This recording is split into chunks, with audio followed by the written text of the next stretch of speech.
What's up, everybody? Welcome back to another episode of Off the Deep End Podcast. I'm your host, as always, Eddie. I'm healed up, and I'm super excited that my shoulder's back to full health. Jiu-Jitsu is starting soon. Today's episode is going to be starring Noah Correll. So he is not only somebody who deployed with me in the United States Navy in 2015, the TR deployment, the best deployment crew the Navy has ever seen, but also a chief. There's a lot that can be said about a chief. Today we're going to be tapping into the different compartments and different things that make that anchor fouled and what it means, what unity service navigation actually means. So this is somebody who I really respect and value in my life. Always been a shining light, and I'm super excited to see a little bit of insight and what goes beyond the military experience. And so without further ado, let's jump right in. All right, thanks for joining me today, man. So how is the weather over there in Virginia? We just had a crazy storm over here. You know, being from Minnesota, to me, it's disgusting. Okay. It was 73 degrees a day, light drizzle. Tomorrow's supposed to be like in the 70s. I got the day off. I'm gonna go golfing. Oh, man. But there's no snow. It's January. It's winter. Mm-hmm. We just got done with Christmas, got through the New Year, so it's supposed to be snow days and all this other stuff. And I have 70-degree weather. Oh, it's insanity. I know Buffalo got hit really, really hard with the snow. And over here in Seattle, it was just an ice storm. I've never seen an ice storm like this. It was like freezing rain. So I didn't know that was a thing. I was like, you mean hail? Oh no, man, it's gonna be freezing rain. And I'm like, you got to go home. You got to shut down these elevators, escalators. Just leave. Just don't even wait. It's gonna be horrible.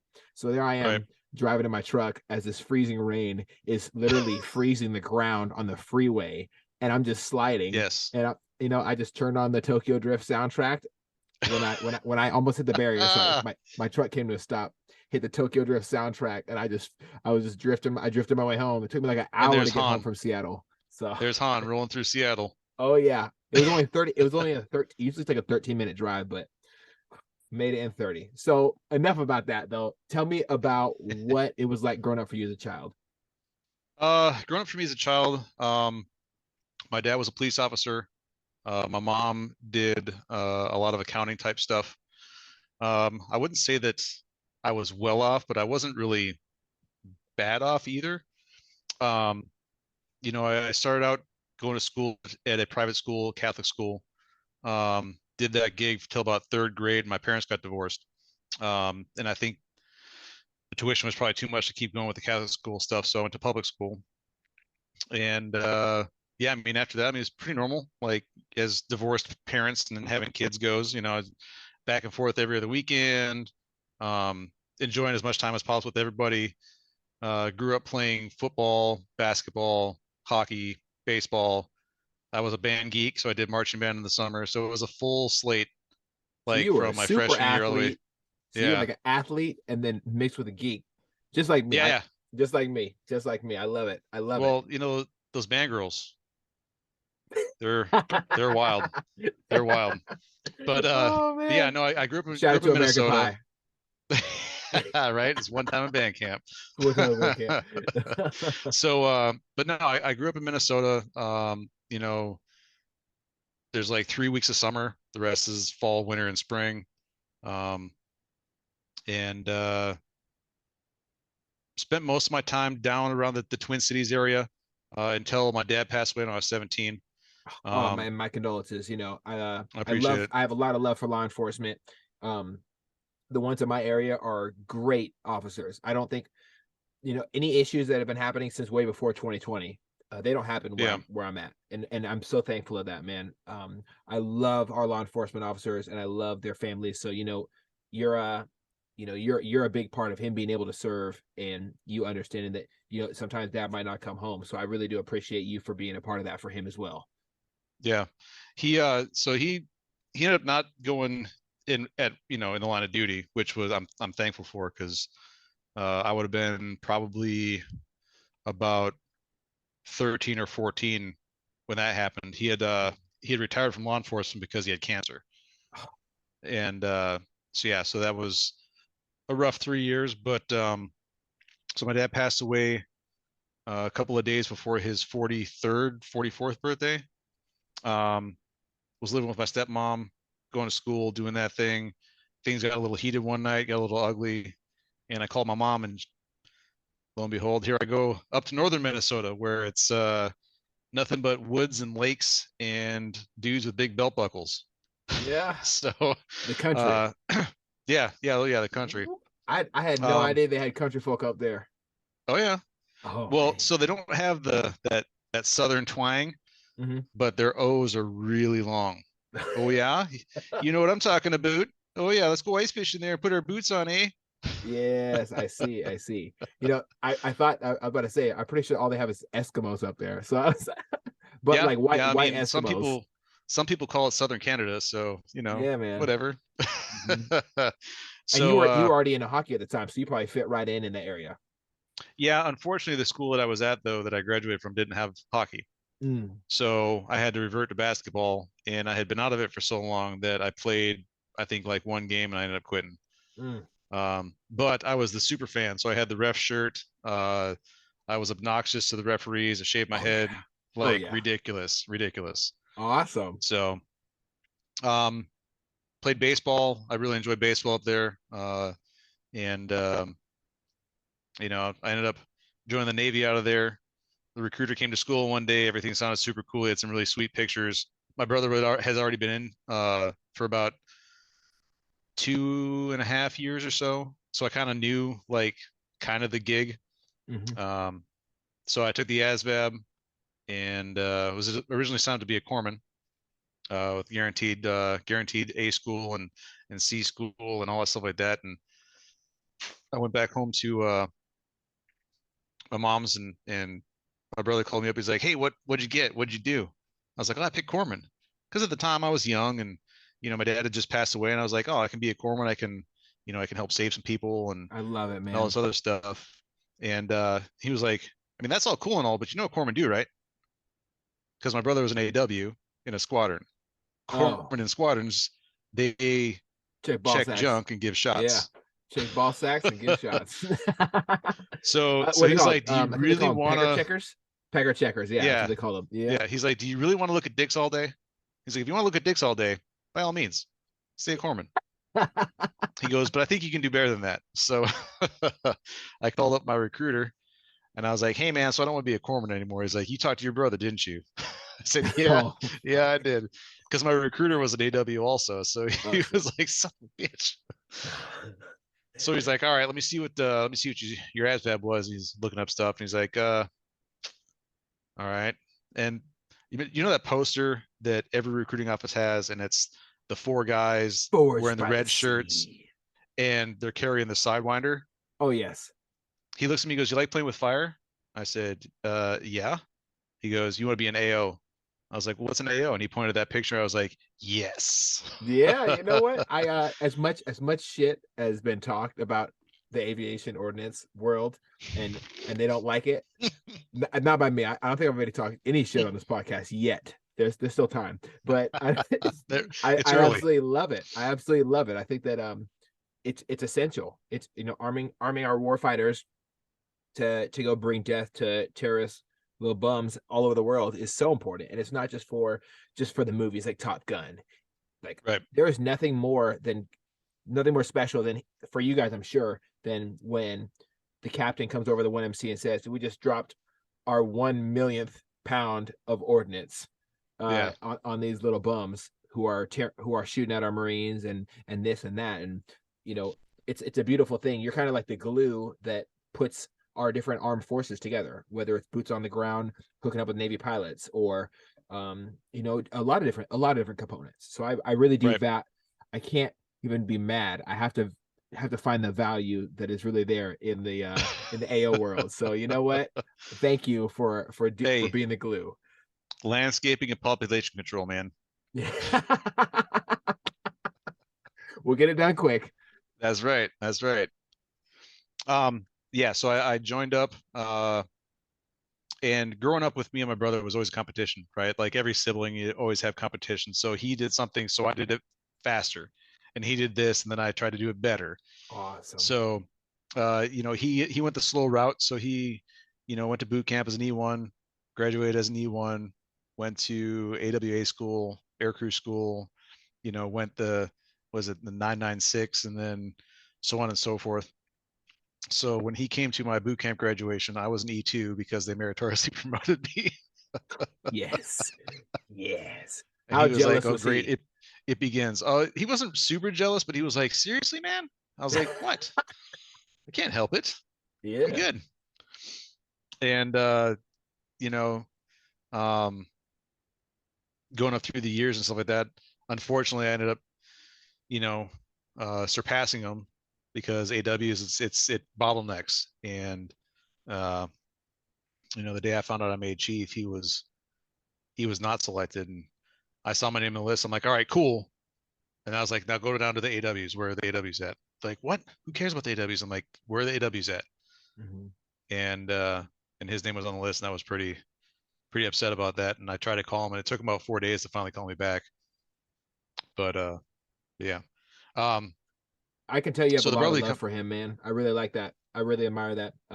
My brother died in a cart in a DUI incident. I'm sorry to hear I that. think the right way to say it is he was killed in a DUI incident by Yeah. some dirtbag. And I always I've ever since I was a little child, I valued the bond between brothers, not the competitiveness, the hey, oh yeah, I'm proud of you, but fuck you, I'm gonna get better than you. Yeah. I love it. I think there's nothing more important than it, and it molds great men, right? So Yeah.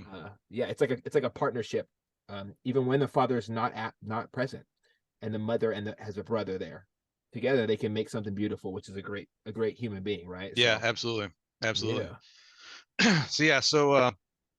But it was the typical, A school, boot camp to A school, and then A school to my first command. And I ended up going to the same squadron that he was in my first tour.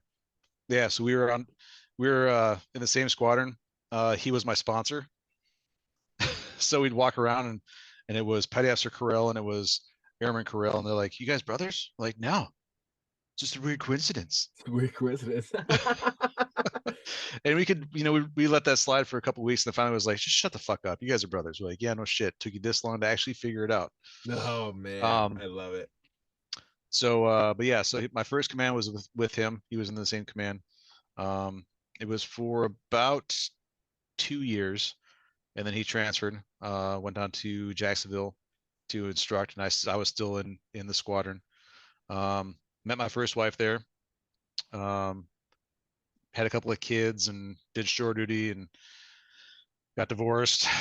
Uh, and we were young and we really didn't know what we were doing and trying to make things work and trying to be that young, dual military couple, and it just wasn't right, just didn't work out.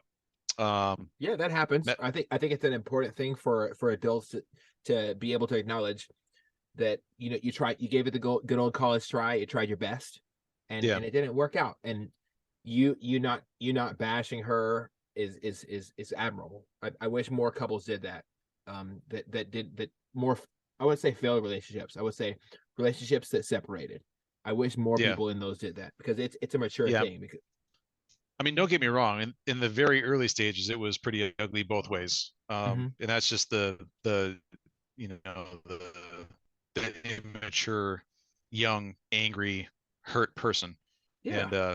And I think that we have really done well co-parenting our two kids now, because one is actually a nuclear power school down in Charleston, Awesome. and the other one graduates this year, and he is trying to be an electrician. So I love it.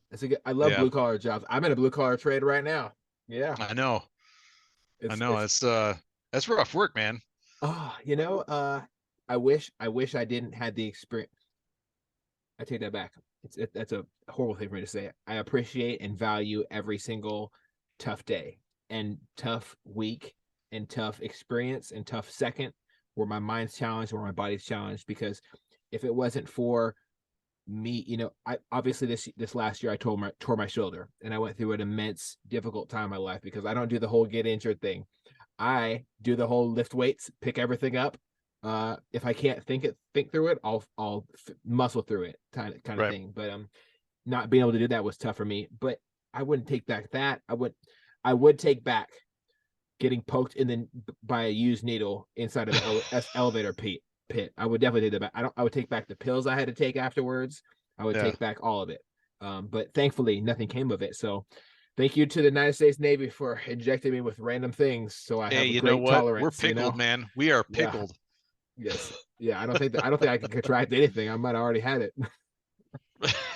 Right? We So, we actually probably started COVID, I you really think know, so. probably 100%, like the Navy did. 100%. Yeah. Definitely the Somebody Navy. came and had our chow, had some of that medium rare chicken, you know. Yeah, you mean the cordon bleu? Well, I mean, It yes, the sounds French, hamsters, so but it's supposed to be good. right, right. But I'm talking about the medium rare chicken thighs that we would get. Oh Remember those? no, those. You mean the purple ones? Yeah, I Yeah, remember yeah, those. medium rare. We just put some salt on it. You'll be good. Yeah. Some more pepper. Right, right. Oh, it's a mess. It is a mess. But yeah, I appreciate the blue collar life. I love it. And I think it's really cool that your son's getting into it too. Electrician, he'll never be out of work. There's always somebody No, looking for an electrician.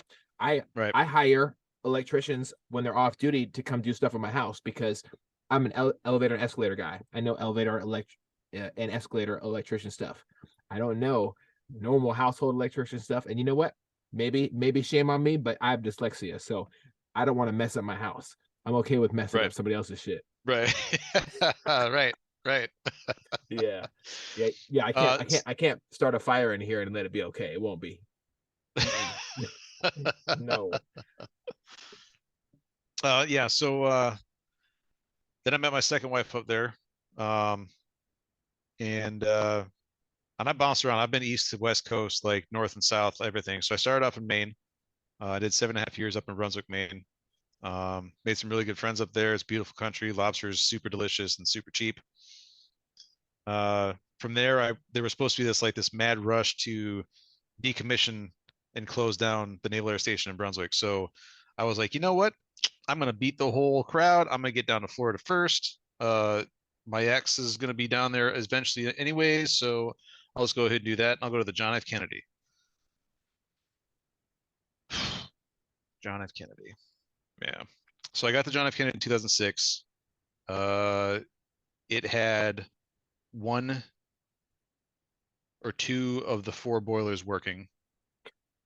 There was Oh, a I've hole heard the about size this of a ship. Volkswagen in the hull. It Jesus was Christ.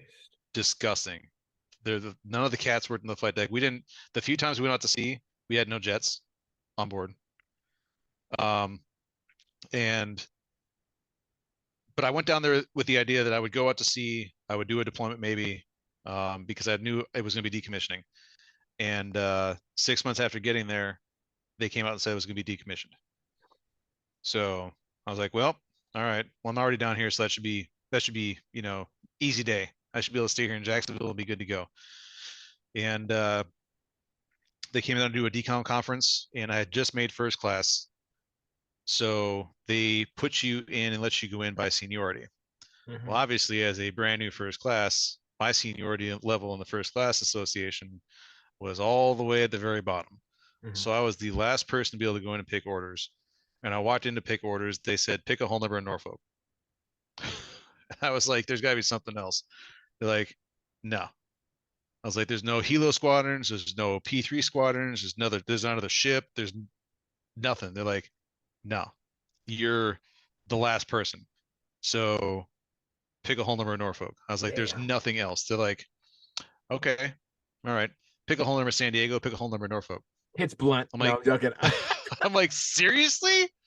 Oh man. So after about 20 minutes, the detailer finally she clicked a couple of keyboards, a couple of strokes of the keyboard, and was like, all right, this is your last shot. She's like, otherwise I'm just going to give you something. She goes, you have options for a whole number in Norfolk, San Diego, Washington State, or C Updet in Lemoore, California. I Anything was like, but Norfolk. C Anything. Updet, North here or in Lemoore, California. You know, I got a buddy in Lemoore, California. I'll take those. Nice, nice. So, um, you know, after being on the ship for a year, decommissioned her and packed our bags and moved in 1 year. We had moved from the state of Maine to Florida to California, all driving. That Yeah, can be a lot, man. yeah.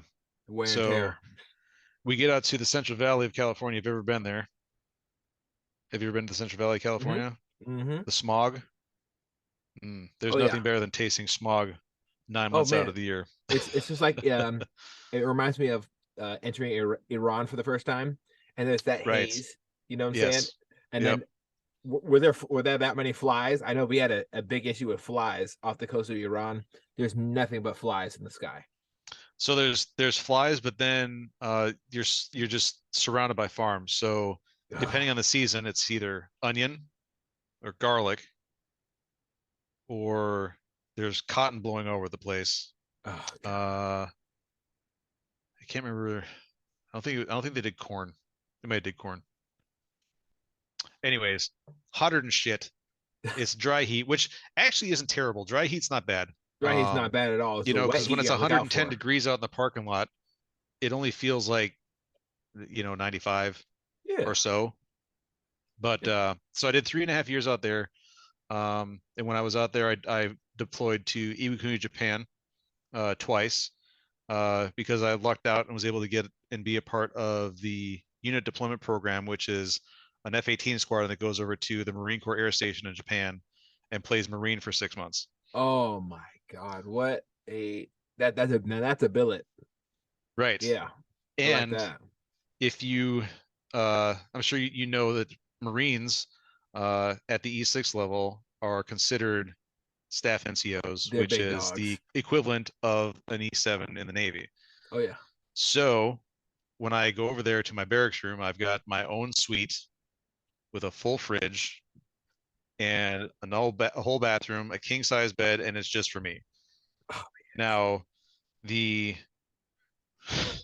the poor little E5s are over there sharing rooms and heads and over across the parking lot. But man, I felt like I was a rock star. awesome, Like man. You I I think I you got on deserve it. Good for you. I got on the plane and all the Marine E6 and above are up in first class, and I go to hang a right to go to Gen Pop, and they're like, "Hey, where you going, man? You're up here." Like, what?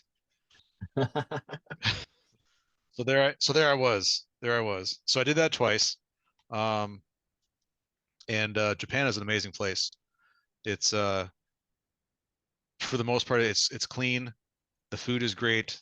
Uh, for the most part, people are pretty nice and accepting of us crazy tall white Americans. Until there's a Uh, DUI. until there's a DUI, Jeez. uh, Yeah. drunk in public, or you go to the Hiroshima Memorial Museum, Oh then man. it's then it is super awkward. Super Yeah. awkward. I can imagine, man. I know what it was like seeing the USS Arizona when we pulled into Pearl Mm, Harbor at the end of our deployment. yeah. And I don't think I've ever felt like I've been a bunch of funerals I wish I'd never experienced. I don't think I've ever felt a feeling of a daunting feeling of death and sorrow that just overwhelmed me. It was almost like a an existential spiritual thing that I experienced. I couldn't imagine going to to Hiroshima's memorial. Yeah, it was nuts. Something. So at this point in time I had not been to Hawaii. Um Hmm.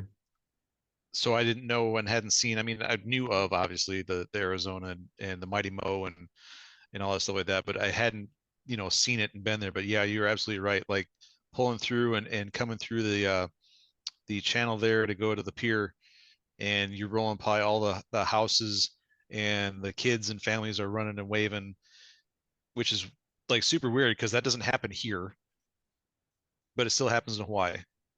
Yeah. And then you roll past the Mighty Mo, and then you roll past the Arizona. Just the knowing what is underneath the water is it's deep. It is Yeah. I it's a cried a deep bunch. feeling. I cried a bunch. I was sitting there just thinking about that was a part because it was really important for my grandfather um in to sit there and teach me about American culture. He was a Black Panther, but he married a white woman, and he wanted to branch away from an ideology centered on just one thing, and really make he told me, I think in one of the last conversations we had, he told me he wanted me to care about everybody else in the entire Yeah. world. And I've really tried my hardest throughout life to emulate that. But when he sat there and showed me Pearl Harbor, and we watched it probably about 4 times together. Hmm. And I'd be over here every other day with Grandpa while my stepdad was deployed to, and he was deployed, and my mom was working. I'd be over here with him, and I'd be learning culture. So watching Pearl Harbor, and then to see, oh my God, look at that piece of rusted old metal poking out of that water.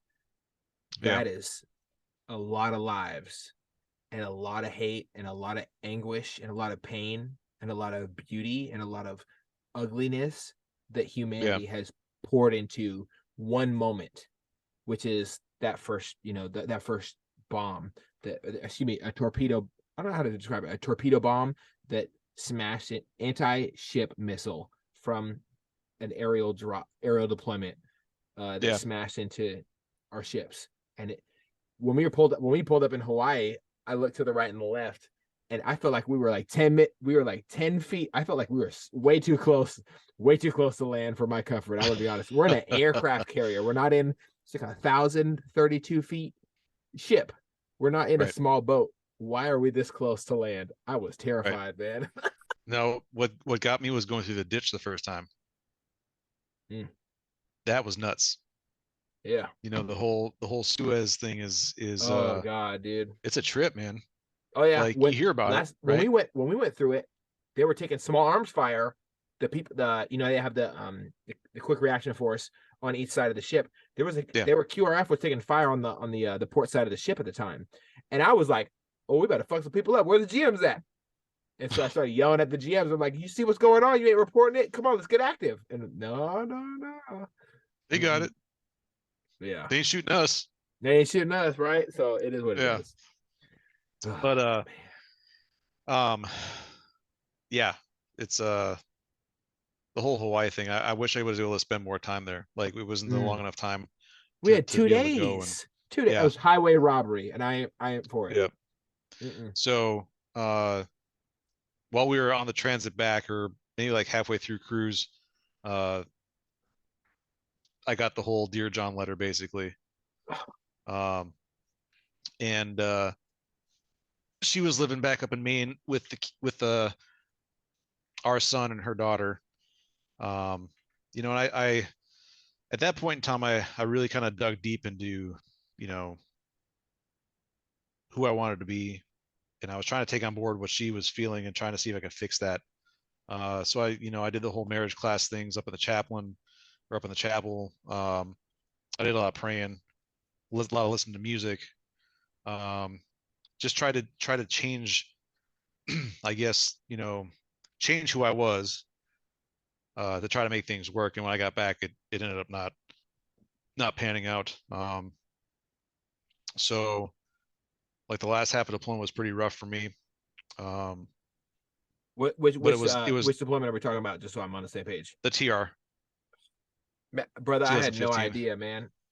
Yeah, I I saw a put on. change. I saw a change in you. I didn't know what it was, and like looking in hindsight, I wish I was able to to be a better friend to people, because like at the end of the day, we got this thing on our collar device, right? And it's real Yep. special.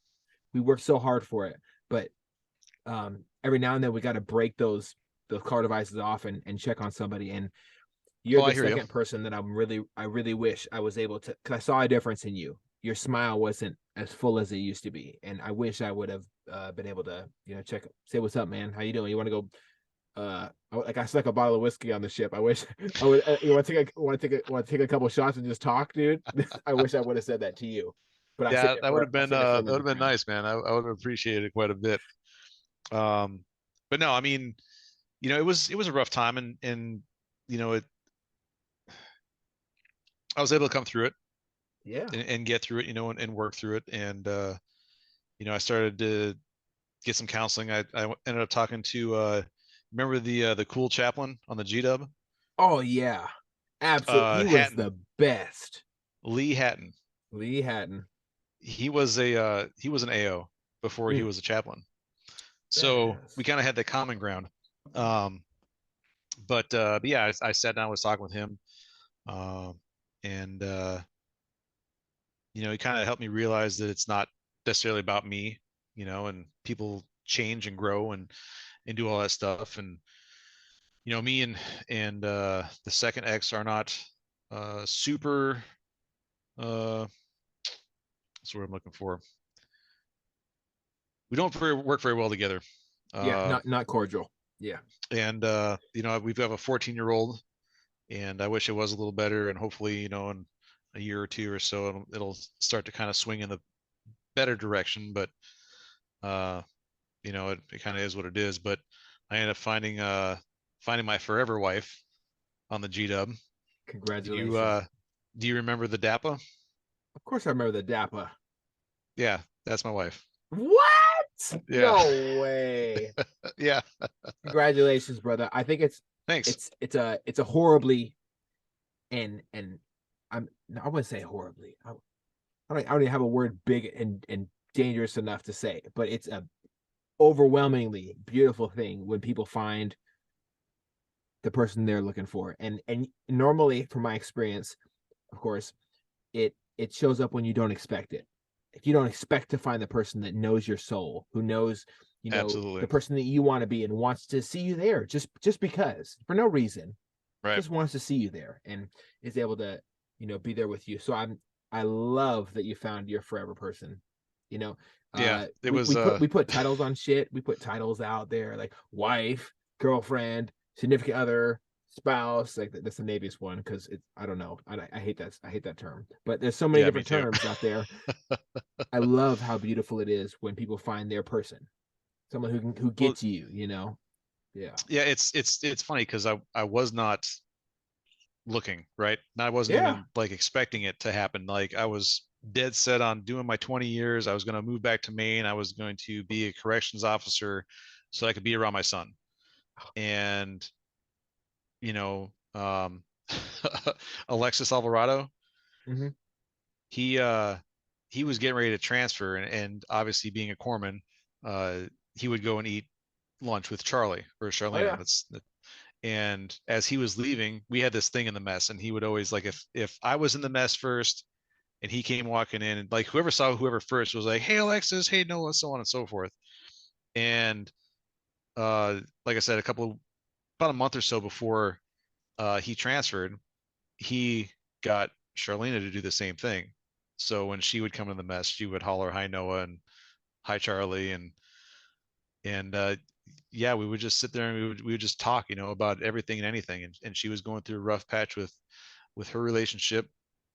Um, and it wasn't anything, there was nothing disrespectful on either end. Like, she was having a rough go and separated, and I was on the verge of divorce and just there to, talk and hang out. And it just grew into what it is now. And we have we have two more little people. Uh I have so I had three boys prior to. Uh, Now one is 20, 18, and 14.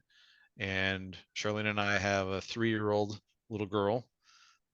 She is my little princess, and Oh my she God, acts like I could she's feel 40 it. years old. And we now have a 1.5-year-old little boy, and he is a trip.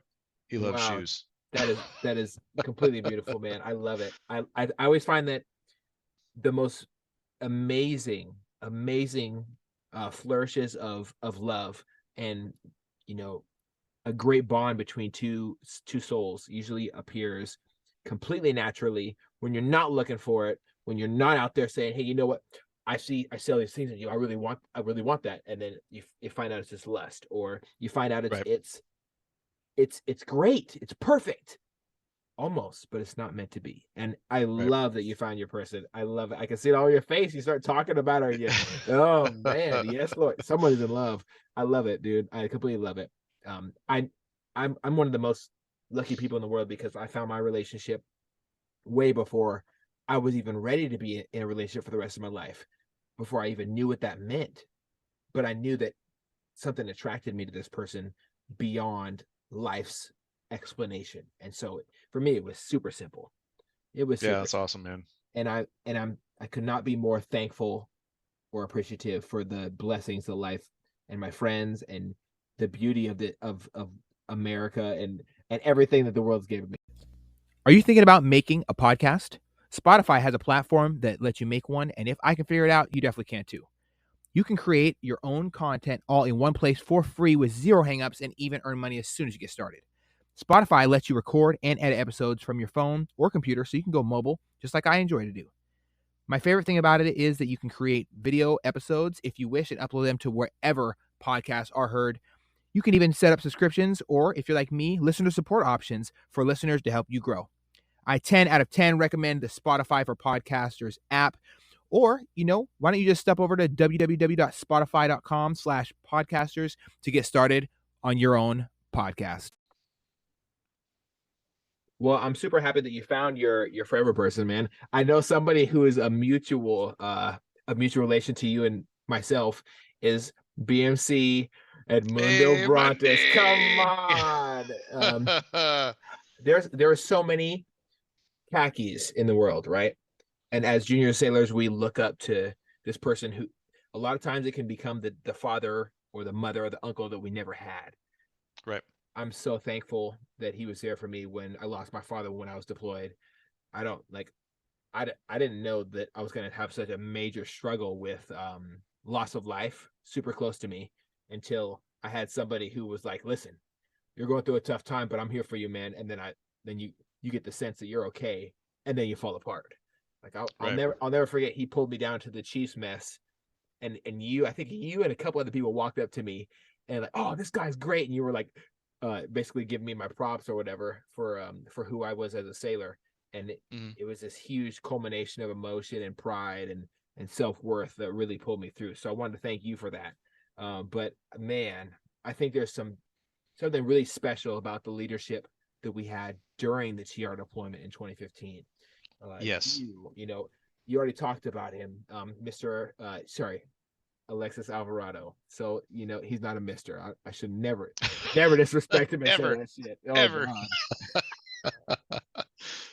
And there was a At lot least of you got to see him at his silkies in the berthing. You're oh God, I've more talked things. with him a couple There was more times, things man. in that I ever wanted to see in my life. But yep, there it is.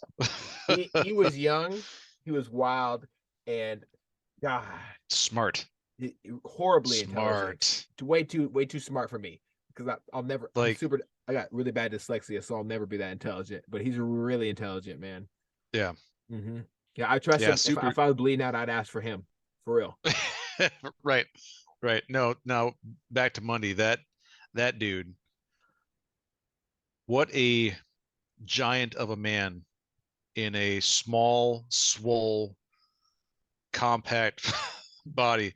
But like to be able to be the leader and teacher that he was, to even like break down, because like as a chief and you go up to another chief and say, hey, can I get some help? Perfect example, my surface pin, right? Wanted to get my fucking surface pin. And I sat down with Monday and I was like, hey man, can you help me out? He's like, yep. And we went and sat on the starboard davit and he started pointing out everything. Instead of just signing my book and saying, you got this, man, like he sat down and broke it down Barney style.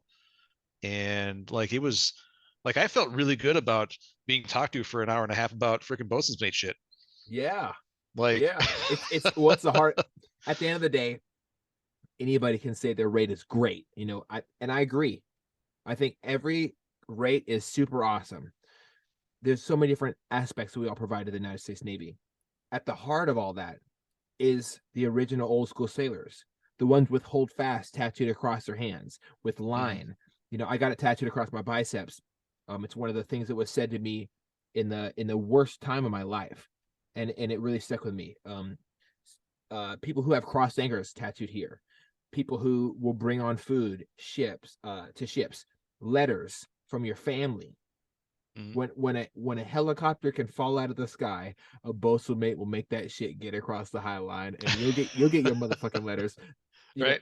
These are the people that steer the ship in the dead of the night. They work with the sailors who don't necessarily have their way figured out. We deal with people who fail out of special warfare programs, and they're horribly depressed. And like I was told once that I'm the only thing keeping somebody alive when they left, that bosun mates can be somewhat of a guide for other people in times where the new Navy, quote unquote, has lost its heading, right? Right. Because you have the QMs upstairs on the bridge who can guide us pretty much anywhere. The bosun mate will make everything flow smoothly. We'll if you're drowning, we'll come out there and save you with our SAR swimmer. We will. Right. You know, if I don't care what weather it is, it's 160 degrees with the heat index included. I'm drenched in sweat. I'm it's my birthday, June 24th in 2015. I've got the double dragon, and I'm bringing on people's food and their letters and supplies because they mean that much to me. Yeah. I didn't want to bitch out or whatever, right? See, I didn't realize that your birthday was so close to mine because I'm June 21st. Damn, I knew we were friends. Yeah, it's a good time. It's a good time. June 21st is also my cousin's birthday as well. So Excellent. First day yeah, of summer. Hell yeah. best And time. and well, it's the best except when you're in the Gulf Oh God, and it's a it buck gets warm 60. there. Oh fuck, dude. I think the worst for me was the 4th of July. But I at the end of the day, I helped set up the Steel Beach picnic. So Mhm. looking around and seeing so many people, and this is something that might not relate to everybody, but I'm going to say it. When I see a bunch of black guys from the South get play Boosie over a speaker and start dancing because that's what they used to do with their family on family reunions on the 4th of July and shit like that. That means nothing special to me. When I see people who loves different songs mixed and mashed together into like that year-long song, Mhm. I love that. When I see a bunch of drunk, now adversely or inversely, sorry, when I see a bunch of drunk white guys in the middle of Bahrain yelling, "I got friends in low places" with a bunch of red solo cups, what could make me more happy? You know, I love the camaraderie that we had in 2015. We didn't see color, we didn't see race, religion. You know, like I didn't care if a motherfucker was gay, lesbian, or thought they were Jesus, but like you know, I loved it. I loved it all. Yeah. Everybody We got were along then. we were all in the suck together. Yeah. I'll tell you what, like I said, I dodged the ships for the longest time. I did a quick stint early on in my career, and I was like, never again, never again. Um, and when I made chief in 2004, 13, Mhm. yeah, 2013. Um, I was hoping I was going to stay down in Jacksonville. I was working in VP30, and they did the whole P8 or yeah P8 to P3 transition. I had been up to Seattle, so went to Boeing for school to learn about like the propulsion What? systems and all that stuff. And came back and I was doing all that stuff. I was safe for flight. I was a full systems QAR. I was qualifying and getting other squadrons initially set up to run their squadrons with these new jets. So when I called the detailer up and I was like, "Hey man, uh, I'll rephrase. Hey Master Chief, this is Chief Select Correll. How's it going today?" First time I called him, he's like, "Oh, cool story, Chief Select. I ain't got time for you. Call me back in a week." Hung up. I was like, God, "Well, come that on. was that was awesome." Um, so he played that game for a couple of phone calls, and then he finally talked to me. He's like, "Hey, so he's like, I see that you got the P8 and the P3 NECs, which is great. You have eye level." He goes, "I do see that you have uh that the eye level thing is kind of huge, but because money's tight, we're gonna try to keep you in Jacksonville, realize your NECs you have." Um, he's like, "You have your safer flight," and I was like, "I'm working on it. I will have it done, uh, in about a month or two, and all this other stuff." And he's like, "All right, cool." Um, now, rewind a little bit. About 6 months, the gunner of one of the squadrons down there had said that if I made chief or if I was selected for chief this cycle, he would do everything he could to get me to a squadron. Um, because obviously I had impressed him enough, knew what I was talking about enough to be able to take over for his chief that was being pinned to gunner about the same time frame. Okay. So now back up to uh, talking to the detailer. I'm thinking I'm locked in for this squadron. I should be good to go.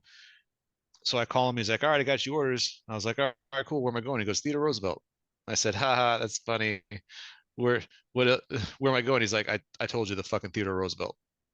I was like, Okay. but I thought you said you wanted to realize NECs. He's like, oh, hey, that's cool. By the way, we're going to send you to school on your way. I was like, so you're going to send me to $1 million school to teach, to learn weapons assembly and then put me on a ship, move my entire family from Jacksonville up to Norfolk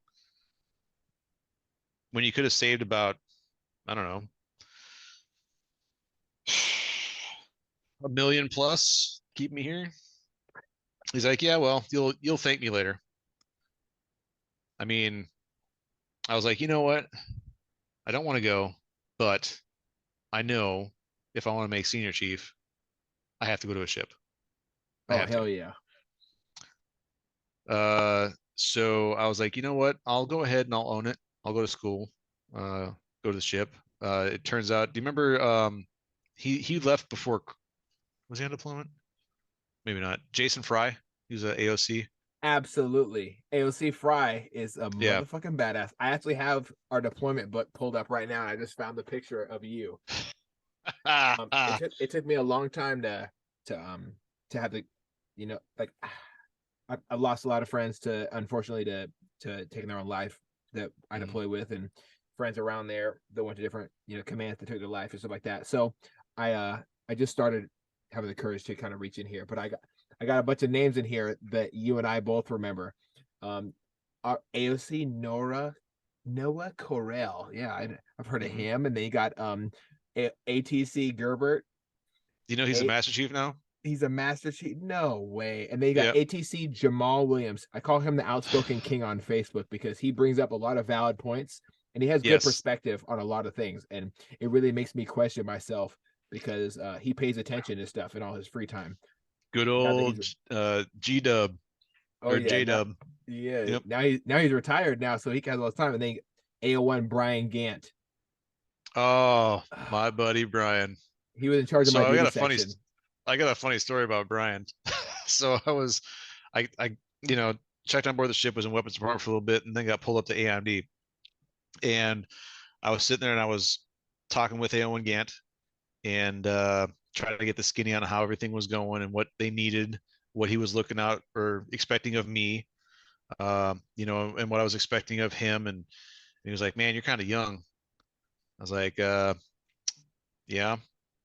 He's like, "How long you been in?" And at the time, I was like, "This is 15 years." He's like, "Shit." I was like, "Why?" He's like, "Well, I think it was like 17 and a half at the time." I was like, "Hey, man, you do your job and I got you." He's like, "All right." So it was a few months in, and I think we were either getting ready to go on deployment or maybe we had just left for deployment, but we were having a shop meeting. And I had said something along the lines of, I had brought up the fact that he was older than me.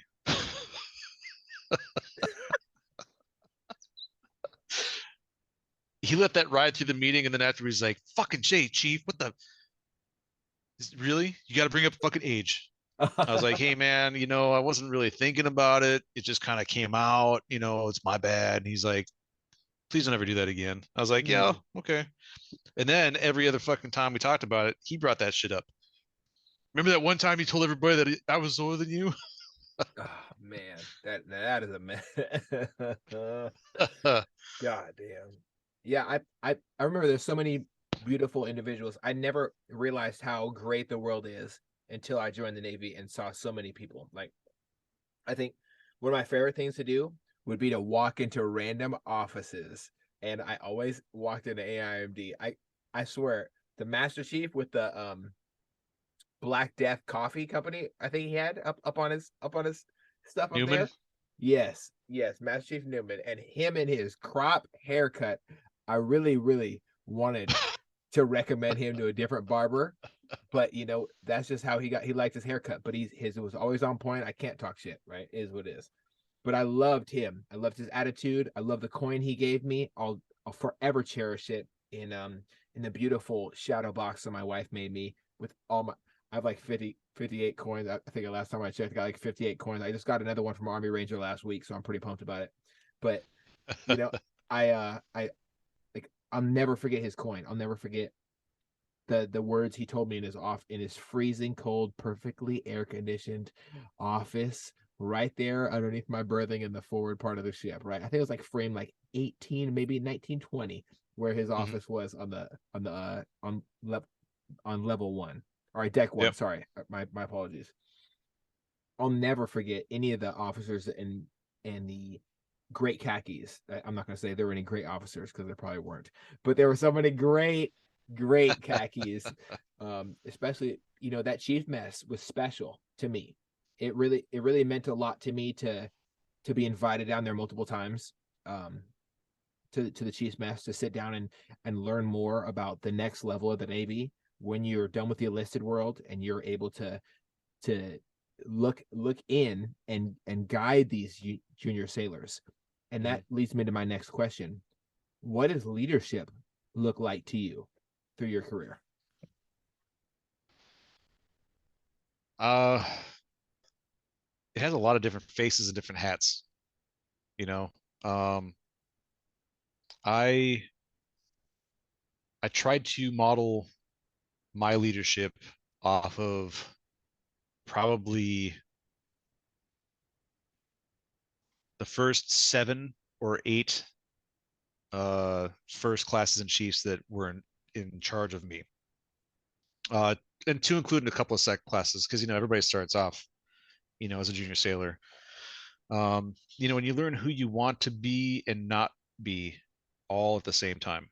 Mm, And I think that uh, leadership is being able to uh, not necessarily, point fingers and direct people where to go, but to not be afraid to get your hands dirty and throw some wrenches around at the same time to show somebody how to do something. Uh, you know, for the longest time, and it happens with everybody, I believe anyways, but for the longest time, it was about me, right? I had to do this and I had to get this accolade and I had to be able to do this so I could make fucking third class, I could make second class, I could make first class. I had to be in it for me. And at some point in time, um, and a light switch went off and it's going to sound kind of wonky, I guess, but when you go up for a sale of the quarter board or a sale of the year board, um, they ask you, the last question they ask you is, why do you think you deserve to be awarded sale of the quarter or sale of the year or whatever? And, it's never fails that your E3 going up for junior sale of the quarter always says, I did this, I. And the same thing with the third classes and the second classes. I did this. I believe I get it because I'm better than them, right? And I think my first seal of the quarter board that I ever stood was when I was in first class, mm. and it was at the same command I made chief at. So my very first seal of the quarter board, I had gone in there and answered the questions, and my chief was like, "Hey, when they ask you this question, make sure you tell them something along the lines of, uh, this word isn't for me; it's for my sailors that I work with, and Humility. this is right." And this is proof of all of the hard work that they've done, and so on and so forth, right? So I went in and I said that, and at first it was like, "What? Okay, sure." Uh, Yeah, I guess I kind of believe that. I mean, I still bust my ass. I did do some things to get here. Um, when the first time I went, I didn't get selected, and the next quarter, my chief put me in again. He's like, "You're gonna go until you win." I'm like, "What the fuck?" All right.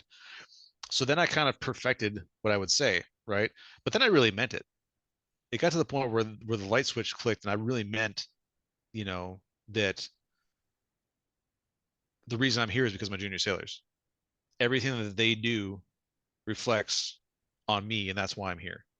I didn't do anything to get this. I sit in the office, I run the workload, I go out there and I help them turn wrenches, we load weapons, we do maintenance, but because of what they do on a daily basis to make sure that the flight schedule is met and we put warheads on foreheads, that's why I'm sitting here. And then I finally won Sailor of the Quarter. And then I go for Sailor of the Year, which is super tough and super intense because I'm a maintainer going up against a bunch of air crew instructors. Now, I'm not an instructor.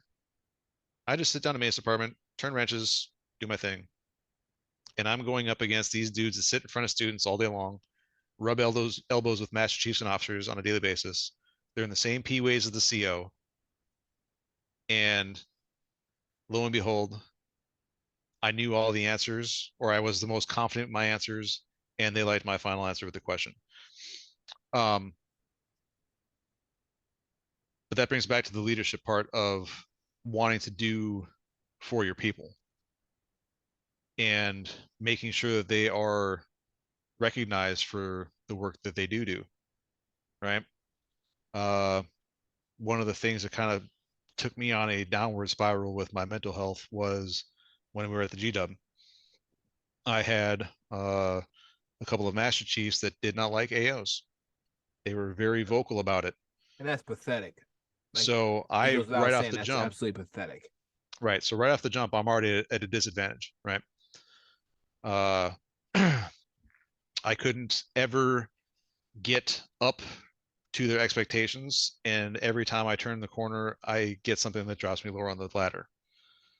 I went from being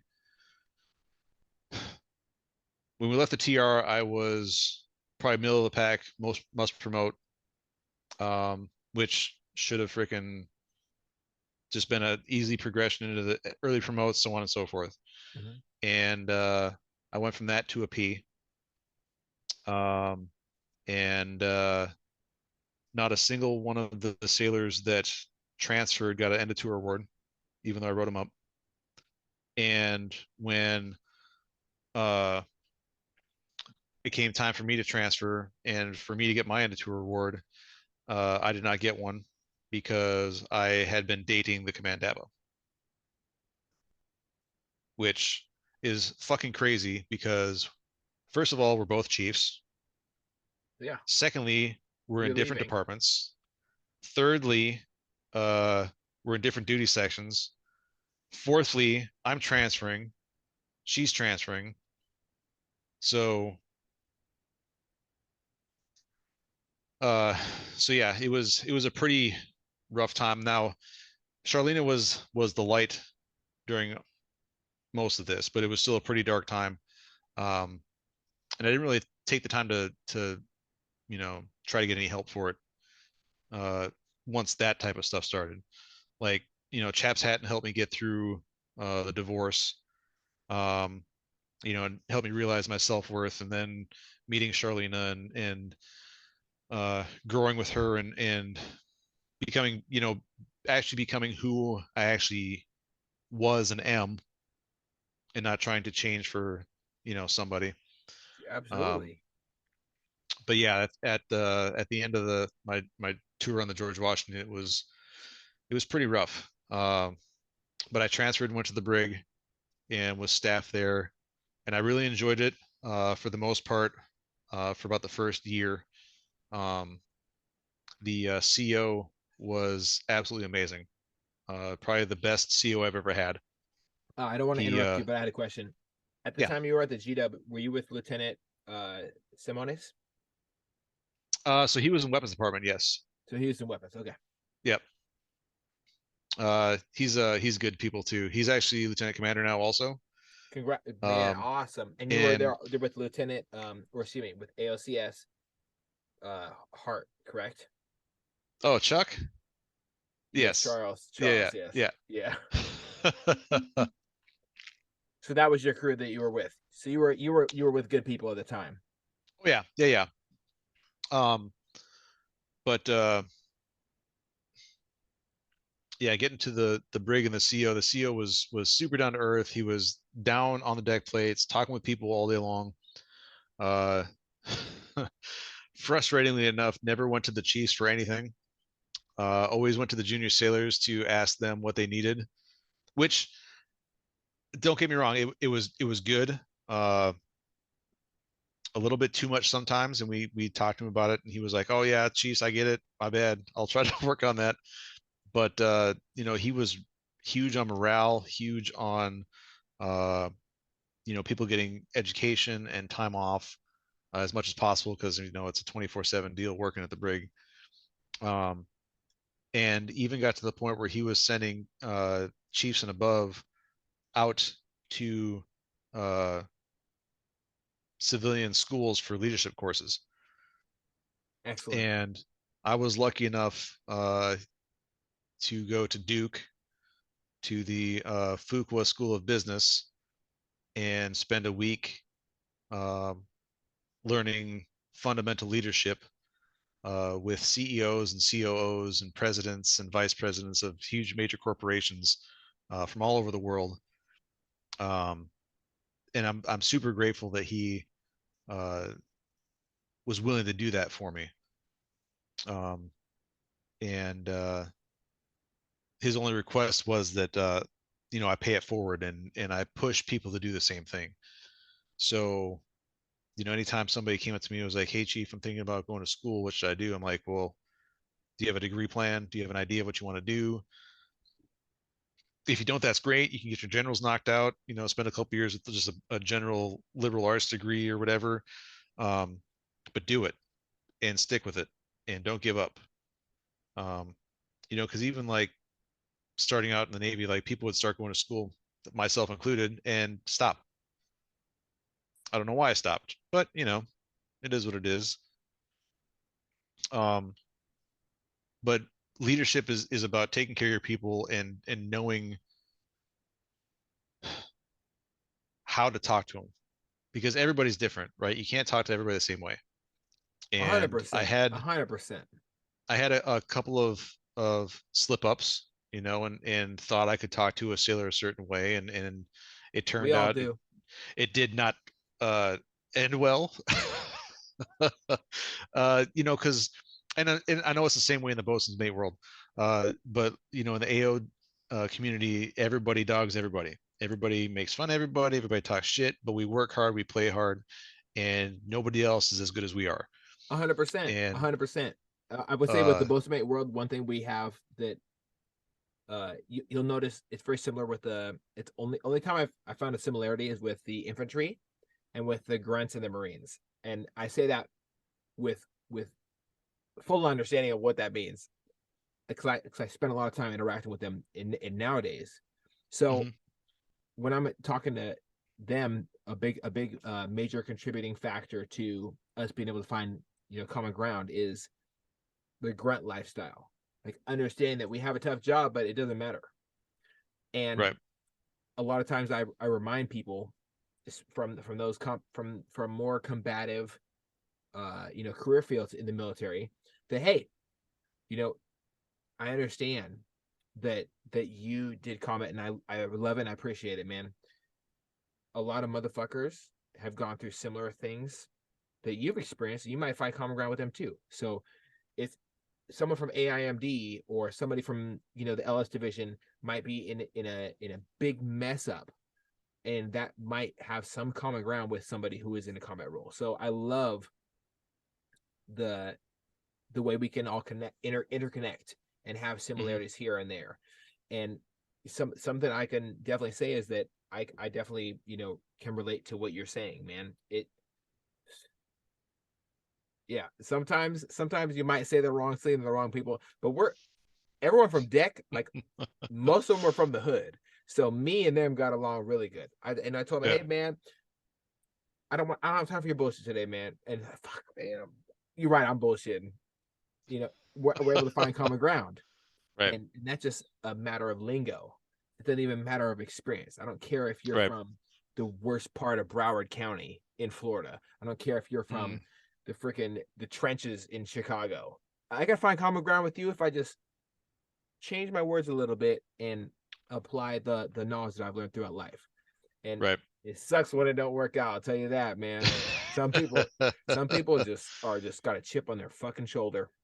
Oh And yeah. a Yeah, yeah. lot of chiefs have to deal with that nonsense too, for real. Well, and there's uh, there's a lot of chiefs that also have that chip on their Oh shoulder as yes, well. Lord. Yes, Lord.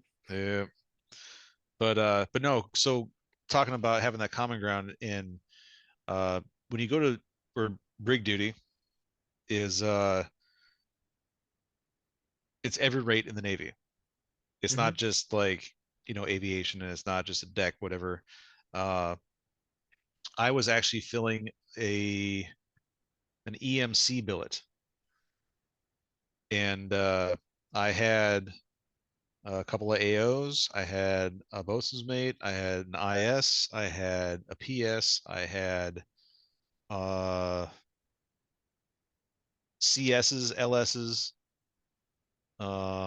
they had some CVs, like every area of the Navy uh works there. So um it was interesting.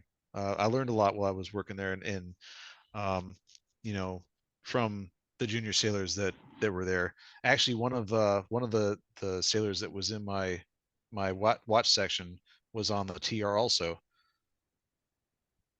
Uh, she would have been an IS-3 Anderson. IS-3 Anderson. I'm gonna look her up. Yep. Um, Funny story about that. While working at the brig, so when you make chief, you go through what they call the season, and you meet a lot of people and everything like that. And when I went through in Jacksonville, there was 121 of us chief selects, and there was about 800 chiefs and senior chiefs and master chiefs that were there. And there was this one guy uh, who we used to try to figure out how he functioned as a sailor, um, because he couldn't about face, he couldn't do any face movements. It was just he was just backwards, and I don't know if it was a mental thing or if he was just like just didn't get it or what. Um, and So that was 2013. So now we fast forward to 2018, maybe 19, because he was also on the TR with us on deployment with one of the squadrons. Anywho, I go to do my morning routine as a CDO, and every morning you go into what they call special quarters, uh, and you greet all of the prisoners that are in special quarters to find out if they're doing all right, especially the new intakes. So we were just coming off a weekend. I had left early on the last day to go down to Beaufort because Charlene was stationed down in Beaufort for a little bit. Um, so my AO1 was running the show, and he took this intake. So I come in my first day back off the weekend. I'm doing my rounds in special quarters, and I come up to this cell, and I look inside, and lo and behold, it is the dude that could not do facing movements who had made chief when I did. And the look on his face was just, well, it was embarrassment, because he knew exactly who I was, and he knew I knew exactly who he was. However, I was like, "Good morning. I'm Chief Correll. I'm the CDO here at the brig, and just coming through, making sure everything's good to go. Do you need anything? Are there any questions? Do you have any concerns? No? All right. If you need anything, please let your dorm supervisor know, and I'll come down and help you out. All right. All right. Have a great day." And I carried on. Oh, but to see his face on that side of the door, yikes. Yeah, yeah. Yeah. There's a lot that can be said about a difference of a matter of perspective. Um, it was difficult for me to deal with a lot of sailors when we had somebody experience something while on board the TR. There were two instances. No, there was three. Excuse me. There was four. They're starting to rack up now. God damn. There was four instances when I've experienced a, what I would call cabin fever. Right. If we Hmm. watched the Muppets Treasure Island, we would call it cabin fever. One guy Right. thought he was the devil. One guy tried to jump off the back of the ship. One person strangled a young lady while getting beat to shit by security and me.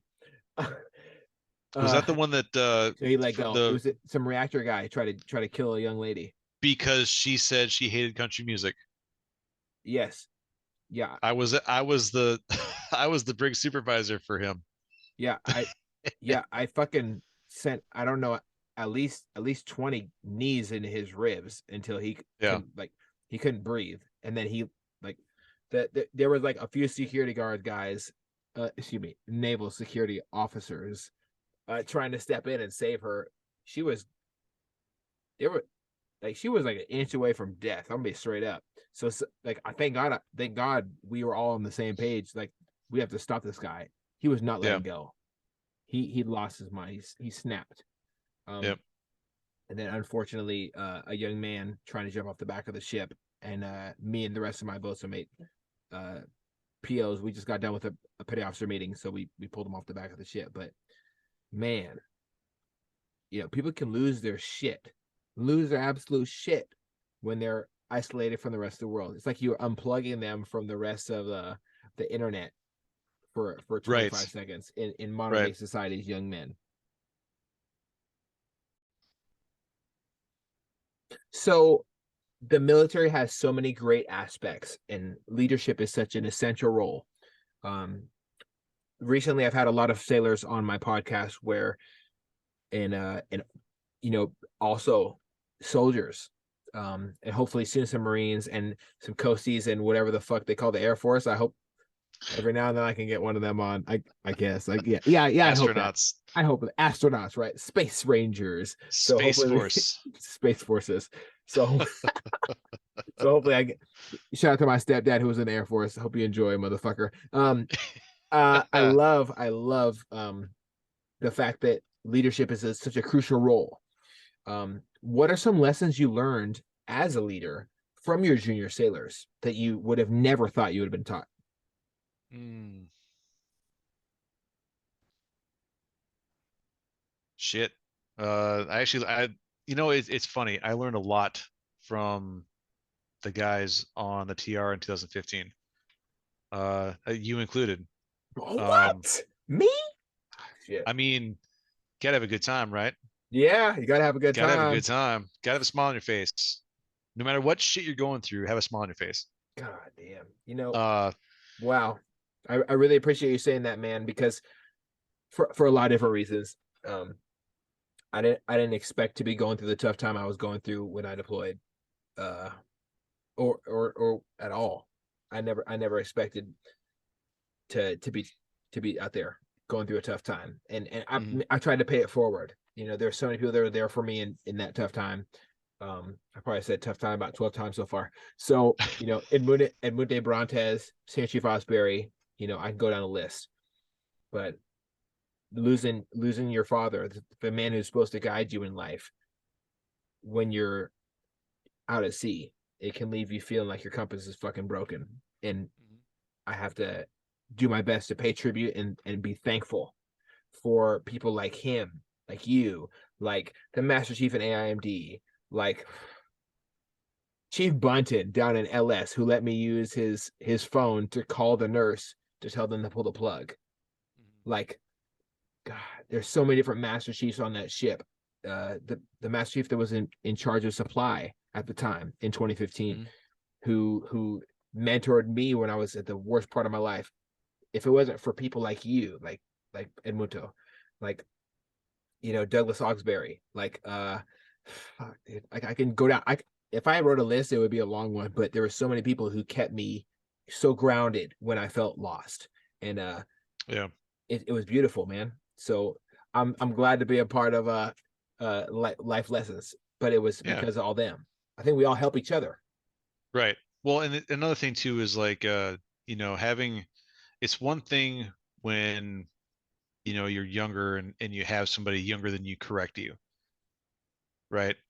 But I think that um when you are mature enough to understand that learning comes from all angles, right?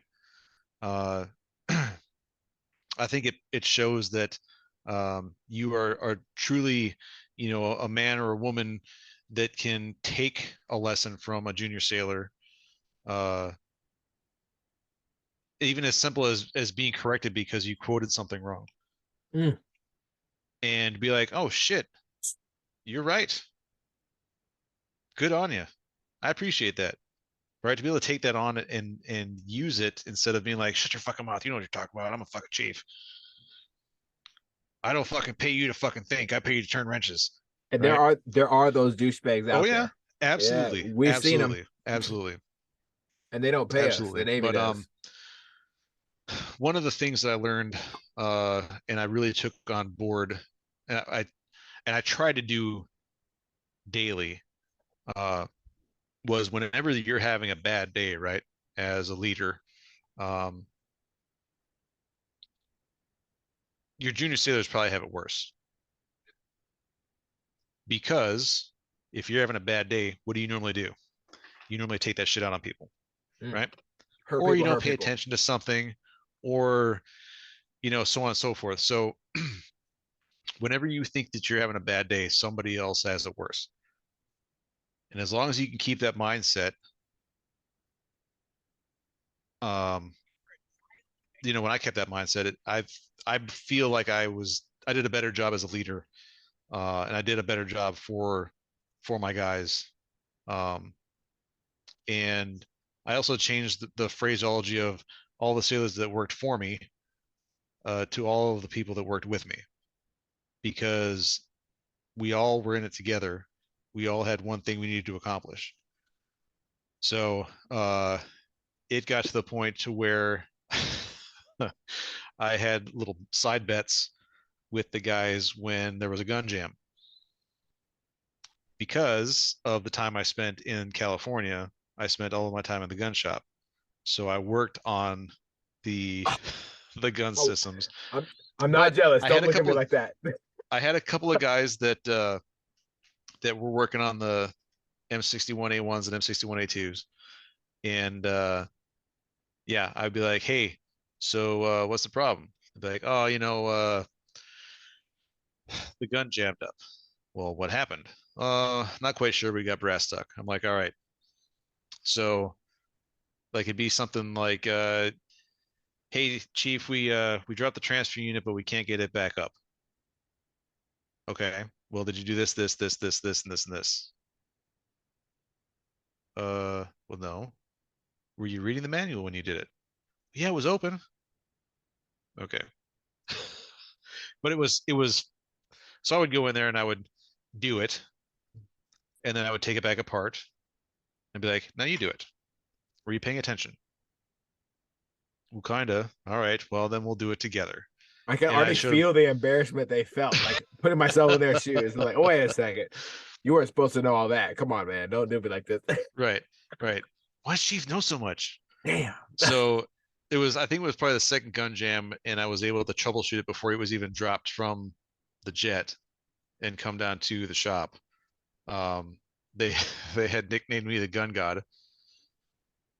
And do you remember Derek Thornton, AO1 Of Derek Thornton? course. So DT he'd be sitting there like, oh, watch out for the GG.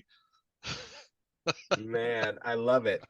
I love it. I'll never forget one of my favorite experiences on deployment. It was me, BM2 Anderson, and Chief Brontes when we walked up. There was, I think it was the fort. So if you're in the hangar bay 1, Yep. port side, that Yep. elevator right there, the aircraft elevator, or sorry, not Mhm. the aircraft elevator, Weapons the elevator. weapons elevator, Yep. Upper it stage. got all jacked up Mhm. for some reason.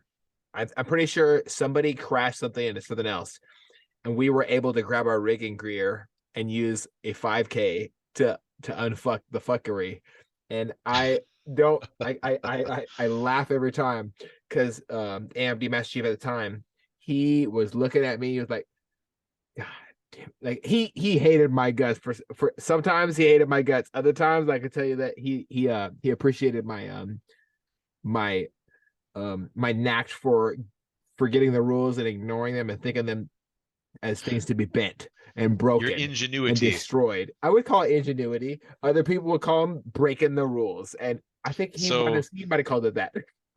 so what's funny about him is would do whatever it took to make sure that gear was taken care of. And if that meant going down to the berthing to his pre-X and coming back with a part that we couldn't get on board for months, he found it. We fixed it. Good old Scuba Steve. Yeah, Scuba Steve. We have terms for the people like that in our elevator trade. They call it elevator gods. Yeah. When you're shit Yeah. out of luck and you need to pray, elevator gods show up. So Right. Yeah. yeah. I think that was the humility part and being open to having somebody critique you Mm. and learning from that, right? Like taking that on board and be like, all right, cool, I can work on that. Yeah, you need this from me. I got you. And then this one over here needs this from me. I got you. That's what I was able to take and learn from the junior sailors. I love it, man. I love it. I think it goes without saying, anybody who's listening right now is going to know off the bat, you're a very, like, it's it's almost overwhelming, man. You're a horribly well-rounded person. You're so respectful. You're humble. You're also patient. You're kind. You're an honest person. I think with those five, I wouldn't call it a trifecta. I would call it a five-fecta. With that Oh, five-fecta, nice you're new words. I like it. I know it, new words. I'm making shit up today. So a five-fecta, with that, you're able to really contribute more to the universe and the world and other people and have a greater effect on others. I think that is a critical thing that the United States military needs, especially the Navy. Um, we're facing a lot of issues right now with the Navy. Not far from Yeah. me, there were four sailors that took their own life. There was one that took their own life down the street from me. Um, I'm surrounded by people who deal directly with suicide prevention in the United States military, and I think that with great leadership, suicide declines rapidly because you don't just have a home; you have people you can look up to. Everybody Right. needs someone to chase. Matthew McConaughey said it in one of the greatest speeches that'll ever be aired out. He talked about, I'm always chasing myself in 5 years or 10 years. And he's chasing it. You want to have something to look forward to and something to look back with appreciation. Right. And sometimes you got to fine tooth comb your mistakes and get rid of them, and that's all beautiful and great. But I really think you have a great handle on it, man. Can I ask you a couple questions here? Yeah. Um, the first thing I'm going to ask is, what do you think changed? It's no secret. It's bragged about as a joke, and it's bragged about in reality as well. The 2015 TR deployment crew is one of the greatest. And I don't think it's bombastic at all to say how badass that shit is. I think it's important to capitalize on the leadership qualities, the junior sailor qualities, and the different things that kept us all together to make that deployment great, but to Mhm. make it so that we were all there for each other as well.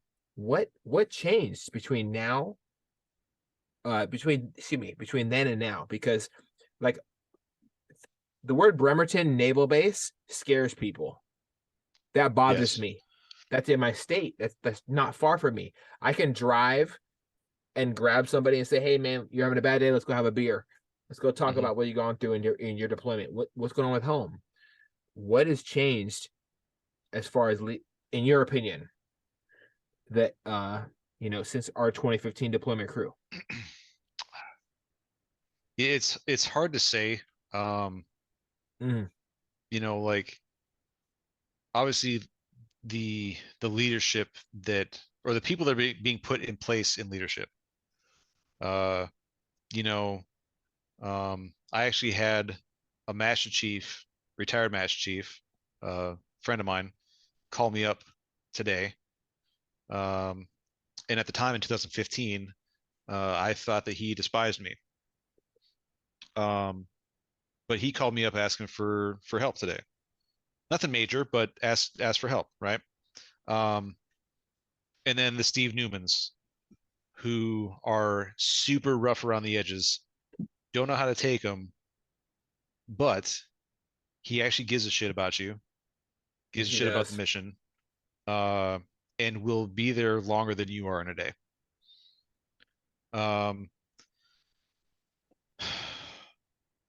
those people, those people are what's different now. Um, you know, you had mentioned him earlier. At the time, he was ATC Gerbert, but Mike Gerbert is one of those people that's still around, and he is in a position now where he can have that influence uh, as a Master Chief. Um, and in my opinion, a fairly young Master Chief. I mean, he just went over 20 years, and he's got 10 more years to ride, right? Yes, Lord. But but he is in a position to keep what we had then going now. But the way that leadership is indoctrinated now, because it's not an initiation. It's not, uh, hell, I don't even remember what it was called when I went through CPO fucking 365 phase two or some stupid shit. Yeah, CPO 365. Yep. Um, but now it's almost, and it's sad, but it's almost laughable as Damn. what it is now because it doesn't really give you any, I guess, live uh Mhm. knowledge, anything Okay. to learn of in the moment. Mm. It's a lot of, research paperwork and giving dissertations on stuff. It's just, No, no, absolutely yeah. not. Oh my God. Yeah, So someone told me, someone who I really, I'm not going to name him because it breaks my heart that this person has felt this way. Someone who I revere on a level that is more than just the military. Is my whole life I revere this person as a great, humble, humility, you know, an amazing motherfucker. Told me that the Navy is dying, it and is. It's when I becoming think a corporation. it's because, and that breaks my heart, man, because I think it's no secret that I got this Bosamate traditional thing called a pipe passed down to me from a guy who was on his deathbed, right? Mhm. So I met up with a certain individual who was in the region who might have said this, and he talked to me and he was like, "Yeah, man." You know, I said, "I want you to take this and pass it to somebody else because it was their dying wish that you passed long generation of the Navy." And he grabbed it and he put it back in my hand and he told me, "There is no more of what you and I were a part of." And he just shook his head up and down like to affirm that. And it was a horribly drastic experience, but also it stressed me out because I'm worried that it's not that the new Navy or whatever, quote unquote, right, Mhm. is a problem, but the direction they're headed in is a very, very slippery slope. There's no more tradition. There's no No. more, there's no more, we don't have leaders stepping into leadership roles. We discipline leaders for standing out.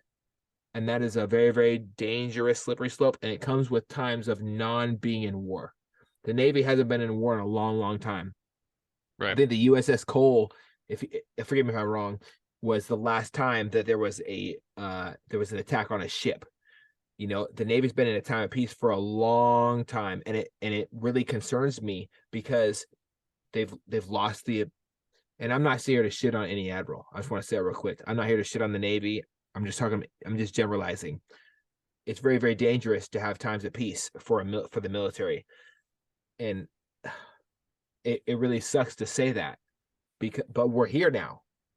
We have people who have never deployed. We have people who have never experienced even leaving their loved ones, ending their Mhm. lives. They left for boot camp, showed up at the ship. Months later, they're committing suicide. I think we have a serious issue in the military. If you could speak to what your experience or what other people experience with you, what do you think we can do to ultimately improve this? And this is not a political statement. I just want to hear your thoughts and opinion, man.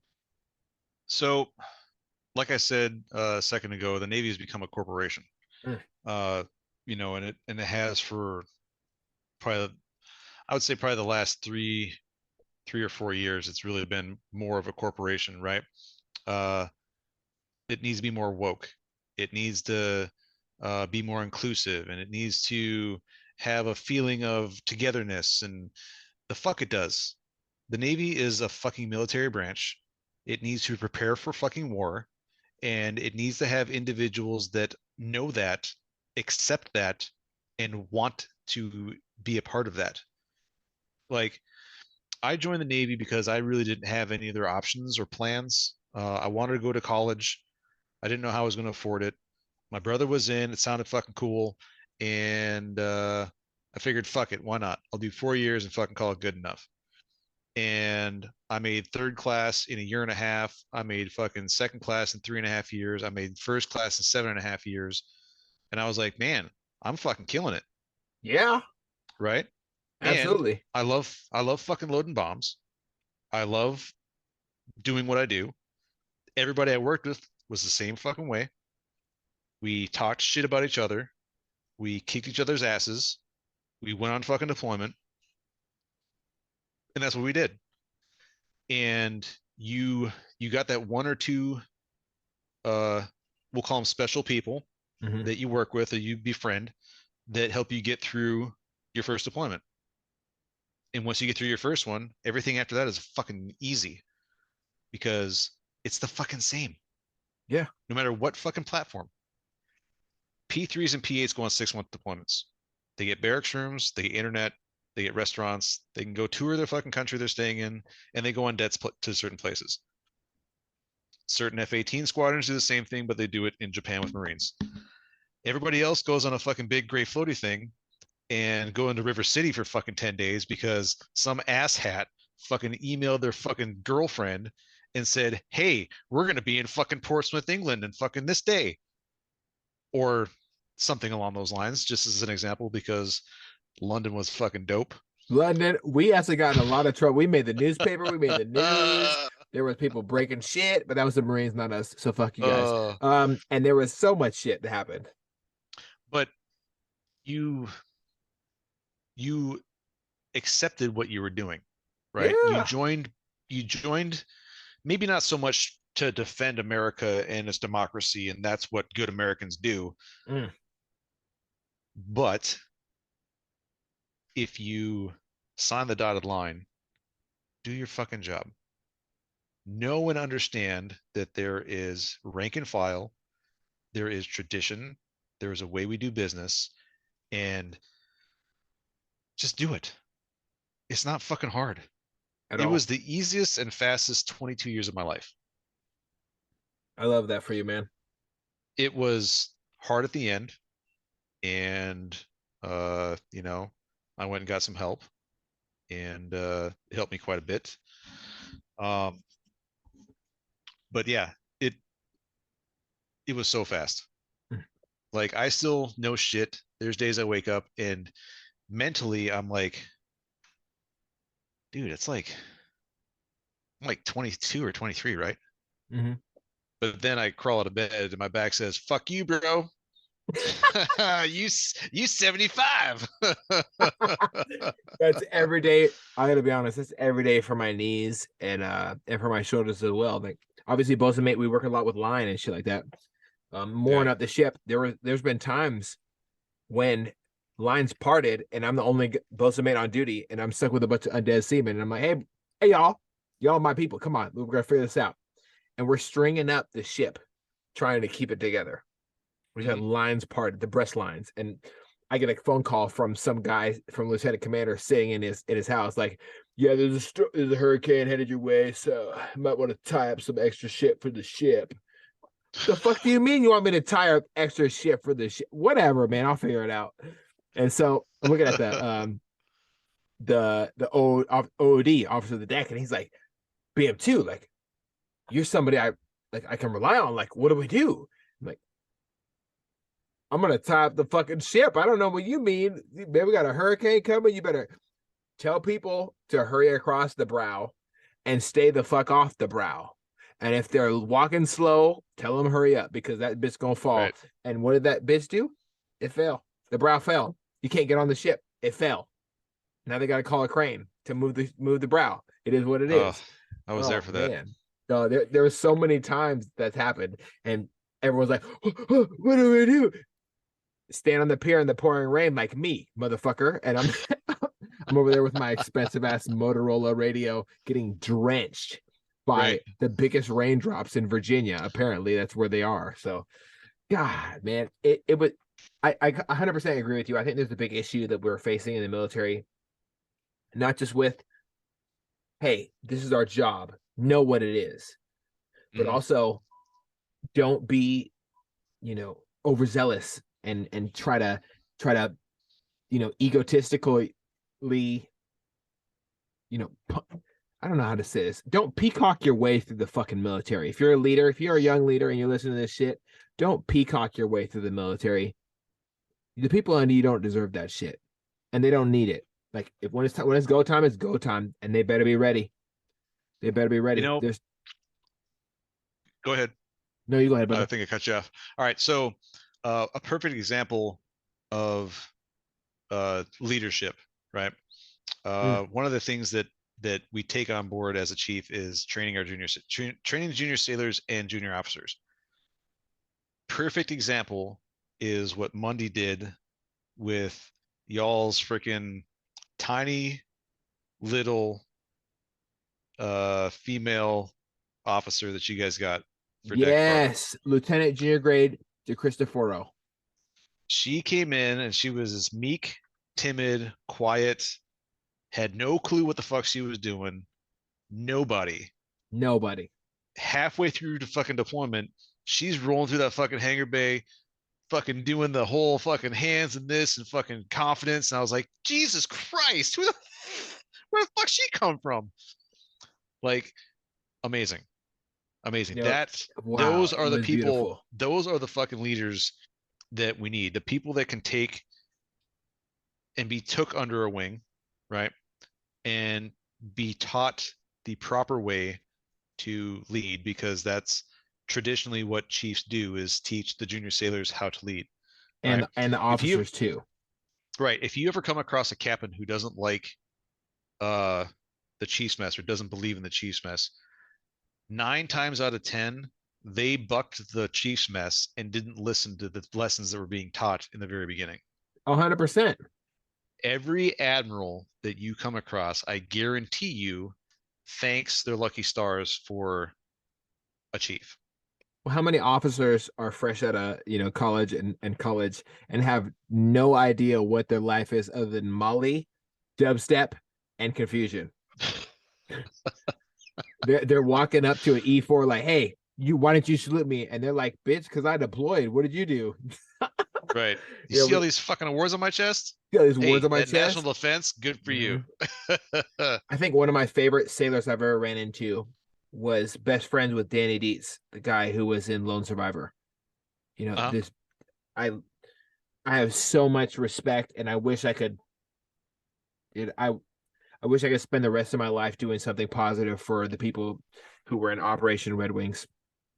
Because talking to Q1 on the bridge, and he's just like, I don't belong here, man. Like I just did a tryout to go back to my dev crew, and I was the last man swimming. Like I don't belong here. I'm not supposed to be here. I'm supposed to be overseas putting in fucking work, doing Yeah. shit that most people won't. And god damn, like spending time with people like that, you never know who you run into in the Navy. Like I didn't know I was going to run into you and have such an articulate individual who understands the humility required to be a good leader. You have to be a good follower or a good learner before you can be a good leader. You have Right. to. And Yep. the people that don't, like you and me both see the people who don't get that shit. They fail. They fail Mm-hmm. horribly. And it reflects in their sailors. I had people who hated the Navy, but they liked working for me because I try to take care of them the way that I was showed by people like you, Right. Mundi, and so many others. I had the beautiful, this beautiful moment where I was able to link up with multiple different sailors near me, and Moody was flying down to Florida, and he stopped in Seattle. I actually got to meet up with him, and I cannot tell you what it was like to drive home, because all I remember is I turned on the windshield wipers and I was wiping back tears the whole time driving home. Super emotional, man, because wow, how great it is to see somebody who's had such impact on me. And who are some of your favorites, your favorite leaders out there? Well, first and foremost, and I still talk to him, I would say on a weekly basis, is my very first work center supervisor, Dave Matlack. He, I think he was either an AO3 or he may have just made AO2 at the time. Um, but he sat down and he taught me how to be an AO, and uh, you know, welcomed me into his home and met, introduced me to his wife and his family, and really kind of took me in and helped me. Uh, when I made chief, he had retired that May prior to, and I was in his retirement ceremony, so I had him come down for my pinning ceremony. Um, so he was a huge. I think it was the first CEO I had. Uh, made me realize that even as a commander can be a normal human being. I played hockey with him on our uh, old fart league in Maine. And every time that we'd be in the locker room getting ready for the game, we'd be dressing up, and he'd be like, "All right, boys, my birthday, feed me." And by like the 10th game, I looked at him and I was like, "Sir, you got to be about 150 by now, right?" He's like, "Shut the fuck up, Correll, feed me." Oh man. Uh, and then there's a select few that taught me how not to be a leader. Mm. Um, And that's important. yeah, my the second gunner I ever came across, she was rough. She was rough. She was a senior chief, got selected for warrant officer, and it was her very first tour as a warrant officer. So she was the division officer for G1 on the Kennedy, and at the time, uh, I was an AO2 making AO1, and like you could just see that she forgot that she wasn't a senior chief, because the chief that we had no spine, and she ran it. So Yeah. yeah, um, the CEO from the brig, well, it still had a CEO, Mark Devine. Um, he's a friend of mine still, and he was a huge influence too to you know help me realize that even an LDO who was a first class and made it to commander still was learning and still appreciated input from uh, junior people, younger people. Um, yeah, yeah, those are Hell some yeah, of the man. influential ones. I love it. I love it. I every time I think about the word Navy, I don't think about the bad times. I don't think about the difficulties. I don't think about my friends who've taken their lives sadly. I think about great leadership, and for people to have such a drastic impact that on a ship with 5,000 people, it really shows, it shows myself and reminds me that there is hope for other sailors who I come in contact with. I run into people all the time who are in the Navy in this area. I got Naval Base Everett, I got Naval Base Bremerton, I got Mm-hmm. a bunch of different naval bases over here. And running into them, they look sad, and I'm like, hey man, or hey sister, what's up? You all right? And they're like, what? Are you okay? I don't know you. And I said, you don't have to know me for me to give a fuck. What's up? You good? And to see the tears immediately show up in these people's eyes is of great concern to me. And for a lot of reasons. I'm not a superstar. I don't have all the answers. I'm not Jesus walking on water.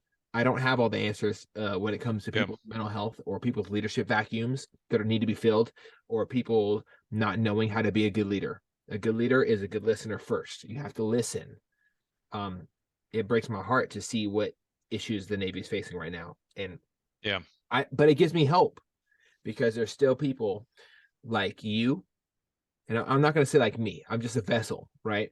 But everybody that I've had on my podcast so far from the Navy have so many different experiences, and they can share them with great other people or people who are in a tough spot, and it will help them through to the next, the next bridge they need to cross, as far as mental health, as far as suicide prevention, as far as just being the upgrading and get achieving the next rank even. And I think it's super important.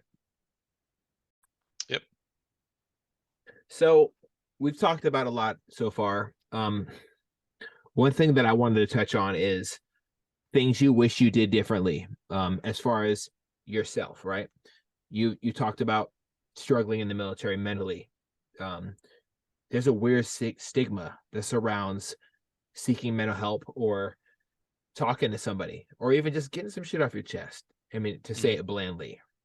What is one thing that you would say to anybody who is struggling throughout the United States Navy right now, or the Marines, or the Army, or the Coast Guard?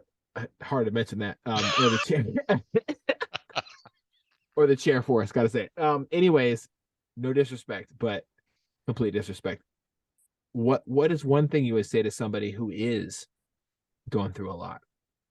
I mean, it kind of sounds like a cliche to a point, I think, because it's something that the Navy has training on, and they shove down your throat all the time is speak up, right? Hmm. Speak up, and there'll be no repercussions. So there won't be any repercussions, right? If you need help, you need help, and there's nothing wrong with needing help. Even my 40-year-old, 21 year in the Navy chief ass still needs help, right? Uh, Hell, I'm going to be 43 this year, and I still need help, right? Fucking A, brother. Uh, Maybe not as much as I used to, and maybe not by a professional, but I still need my friends. I still need my family.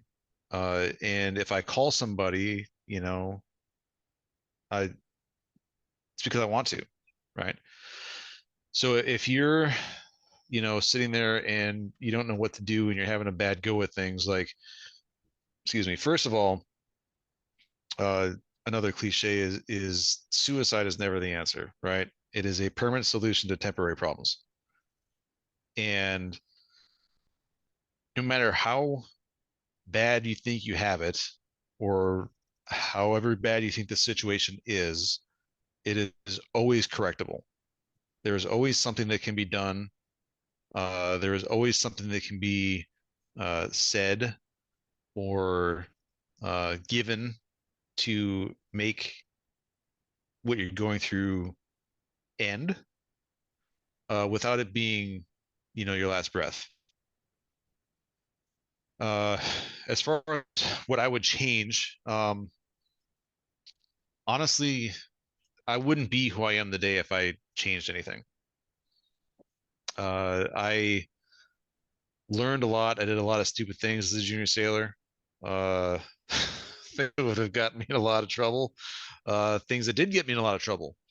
Um, but that kind of, you know, also made me the leader and the sailor that I was, because I made a mistake and I had leaders that believed that I could be better, as long as I could pull my head on my. Um, so I wouldn't change anything. I think, well, I take that back. I take a little bit of it back. I would uh I would have gotten a little bit more help mentally on the TR when I was going through what I was going through, so that I wasn't weak on the GW, Mm. because I think what I went through, it cut me down a little bit, and I was weaker than I should have been, and it affected the junior sailors.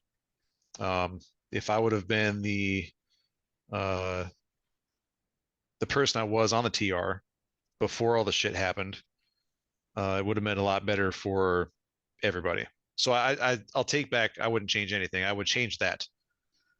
Um, but with that being said, would I be with my wife? So it's kind of that give or take. What would it be? Mm. But anybody that is going through something needs to talk to somebody. And if you think you don't have anybody, it doesn't matter. You do. There's always somebody, right? Um, one of the things that I learned, there's a lot of things you learn when you become a chief.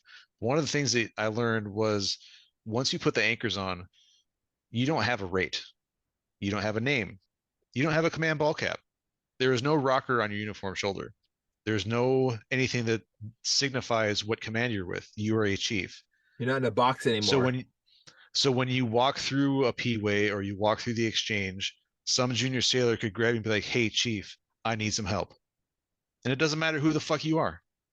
It doesn't matter who the fuck they are. You listen, help. For any of those freaking khakis that want to claim that they're a brother or sister in the mess, if you're listening to this as well, take on the ideal that you are there to help, not necessarily lead, because you do that every single day. But don't pass off on somebody that says I need some help, no matter how minuscule, no matter how ridiculous it sounds. If somebody needs some help, whether it's $5, somebody to vent to, or no shit, level 3 treatment at freaking Portsmouth for a substance abuse issue, listen to them. That's that's the advice I have on that. Man, so many great things to say about what you just said. Holy shit. If I had, God, I wish I was able to take the what you just said and play it for a bunch of my friends. Yeah. Because I honestly believe that if they heard it, they might still, maybe there's a slight chance they still be here today. They felt Yeah.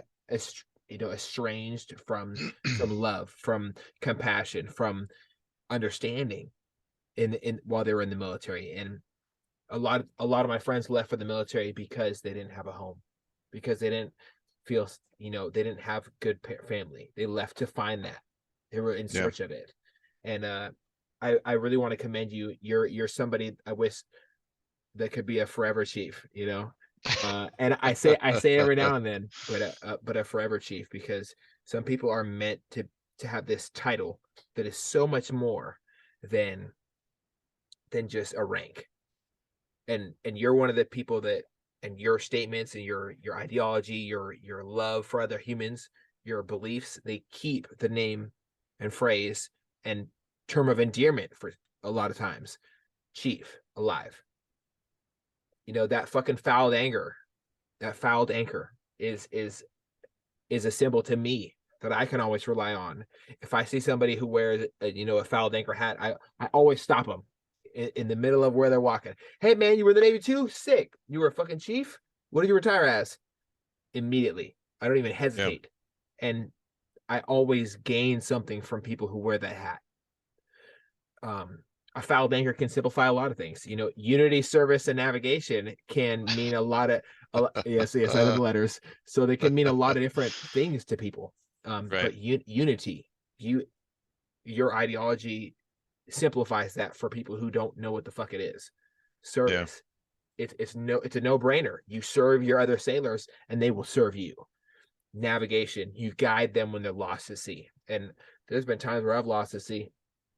I really love what you said. I can't even put in words how powerful it is that you have that perspective, because it's the same perspective that people like Mooney Brontes, people like fucking fucking Chief Brunton, the guy who Yeah. he didn't even know who I was. He said, "Hey, are you okay? What's going on?" I said, "I have to tell. I got to make a phone call home and tell the nurse to pull a plug on my dad." He grabbed me, brought me in his office, said, "Hey, I'm gonna stay with you until you want me to leave." And he sat there with me while I called the nurse. Didn't judge me, didn't even look at me, just sat there with his hand on my shoulder for those moments. Like, this is what unity, service, and navigation mean. To be a Yeah. chief, to be not just an officer, not just a person, but a leader, someone who will do for others more than most. And I really want to try to put in words, but it's really hard for me to put in words. I want to just thank you and commend you for having that mentality, because I know that it's affected other people the way it's affected me right now, the way it's making me want to affect other people, the way it's going to affect other people when they hear this. So thank you so much for that, Yeah, man. man. God damn. Every now and then I come across somebody who's really extraordinary, and they're not the average person, and they just fucking get it. And there's this switch that flips somewhere in their life where they say, it's not really about me anymore. I'm just going to try to do something for somebody else. And they do it. And I think it Yeah. might come from fatherhood. It might come from humility, might come from embarrassing situations. I don't know, but you definitely have it, man. All the above, but I All, appreciate it, man. all the above, probably all the above. Fucking A. Yeah, God yeah. damn. Well, I appreciate it. And I appreciate the things you've said so far on the show. Yeah. My final question is this: if you had one thing to say to a sailor who feels lost with no guidance, who doesn't know they're going to get in and out of the Navy, they don't want to go back to their shitty life, they don't want to stay in the Navy because they got shitty leadership, what is one thing you would say to that person? Um, I don't know, without like diving into, you know, what is the issue, what isn't the issue and stuff like that. Uh, I'd just be like, hey, keep your chin up, man. Like, I know that the days can seem long and, the nights even longer sometimes. And, you know, uh, it may not seem worth it, but the work that they are doing or that you're doing is appreciated, even if it doesn't seem like it. Um, and if you're on the fence whether you want to stay in or get out or whatever, especially on sea duty, like I always try to at least get somebody to at least do shore duty if they're on the fence, right? If they're like right there, like I want to get out, but I want to stay in, I don't know what I want to do. I always try to say, hey, try shore duty, pick something out of the box, like go do a special duty, go back home and do recruiting, uh, go to the brig, go to the Blue Angels, or go to or cross rate. If you don't like the job you're doing, do something different. You know, if you have to practice or do an ASVAB or retake your ASVAB to get a better score, to get a better job, do it. To get the books in the library on the ship, go study. Everything that you're going to do is on you. Nobody's going to give it to you. You have to want it. And if you want something more than what you had, you have to do a little bit of fighting for it. And as long as you keep a positive attitude and push for your goals for what you want to do with yourself, not what your family thinks you need to do, not what your friends think you need to do, hell, not even what I think you need to do, but you do it for yourself and the direction you want to go with your life, then it doesn't matter what you do. God damn, man. Well, thank you so much for that, brother. I really resonate with so much that you've said today. I I knew that when we had to reschedule this, that I had this weird ominous feeling like, oh God, there's something I really wish I was able to talk to him today. But I'm thankful that it got pushed to today so we could I don't know, maybe there was something that you were able to put out to the world today that you wouldn't have been to put out to last week or the week Yeah. before. And Yeah. I really appreciate your time, man. There's so much value that comes from knowledge. And I wish that I was able to put into words how valuable it is. But it is, to be honest, it's kind of priceless. True value in life, true understanding, true leadership, true love for other human beings. It's a priceless craft that takes years and years of sitting there in the hot and sweaty, dark environment, beating the living life out of this piece of metal to mold it in the, mold it in the fire to something Right. something beautiful. And you know what? In your case, it wasn't just an anchor. It was also, yourself, who you are as an individual. And You're definitely battle tested, man. You've gone through some tough times, and your wisdom doesn't come without a price. So I appreciate your price that you've paid for it. And more importantly, I thank you for taking the time to come on another Oh, episode, man, because Jesus I Christ, it needs to be yeah, no, said. I thank you for asking. You know, it's nice. It's nice to know that you know affect somebody, and you can put a positive light on something. And I was honored when you were like, "Hey man, you want to come on my podcast?" I was like, yes. um so no, it was an honor to sit down and chat with you again. uh you know, I do, out of all of the deployments I've been on, uh in all of the places I've seen, that 2015 TR crew was by far the best. The And motherfucking best. even though it was a shit show, uh that is by far my favorite deployment. I've been to, I didn't even get to go into like where I've been except for like Japan, but I've been to Iceland, SIG, I've been to Germany, Norway, Scotland, England, uh Lodges, Azores, Portugal, Suda Bay, like all these places, right? And that deployment to where we went to Bahrain and then Dubai, and then Bahrain and Dubai, and then Bahrain, and then Bahrain, and then Dubai, Oh yeah. that was the best deployment ever. God, man. But I And will it's, say I this. would say because of the people. I wouldn't even say Oh because yeah, of the places, because the places absolutely. we could have some more variety. I'm gonna be honest. I wouldn't have minded pulling in it to Seattle. I would have had a freaking party in my hometown if we came to Seattle. I would have 5,000 people show up out of nowhere, and it would have been a shit show. But sadly, I missed out.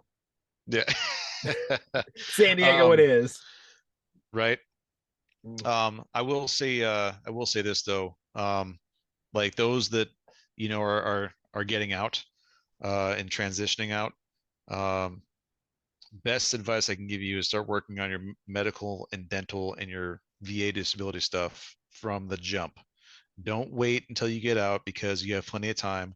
No, get that stuff going and get it rolling while you're in still. And also the friends, and I hate to say this because, uh, well, it is what it is. Most of the time, the friends that you had and thought were your bestest of friends, when you walk out the door and they're still in, they're still your friends, but they don't necessarily need you anymore. So uh, the depression that goes along with that is real. Mm. Just know that you're not alone in it, and there's a abundance of people that are doing feeling the same way. Reach out to the friends that you are comfortable reaching out to. Reach out to the friends that still talk to you on a regular basis. Uh, you know, and eventually you realize that for the most part, most of the people you meet in the military are acquaintances. There are only a handful of true friends that you meet throughout your entire go, and that's okay. You don't have to be friends with everybody.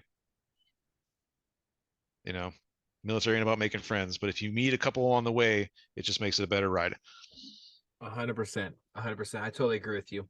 And there's for those that who are struggling, please stay tuned in the future to the people I have it on for the rest of the month. I'm gonna have on next is Nine Line, which is a veteran organization that helps you process yourself throughout the transition out of the military. They're already integrating with the United States Army over here in McCurdy Air Force Base, but you know how the government and the feds are. It takes time to push these things in. So please do reach out to me if you're struggling, if you're preparing to get out of the Navy.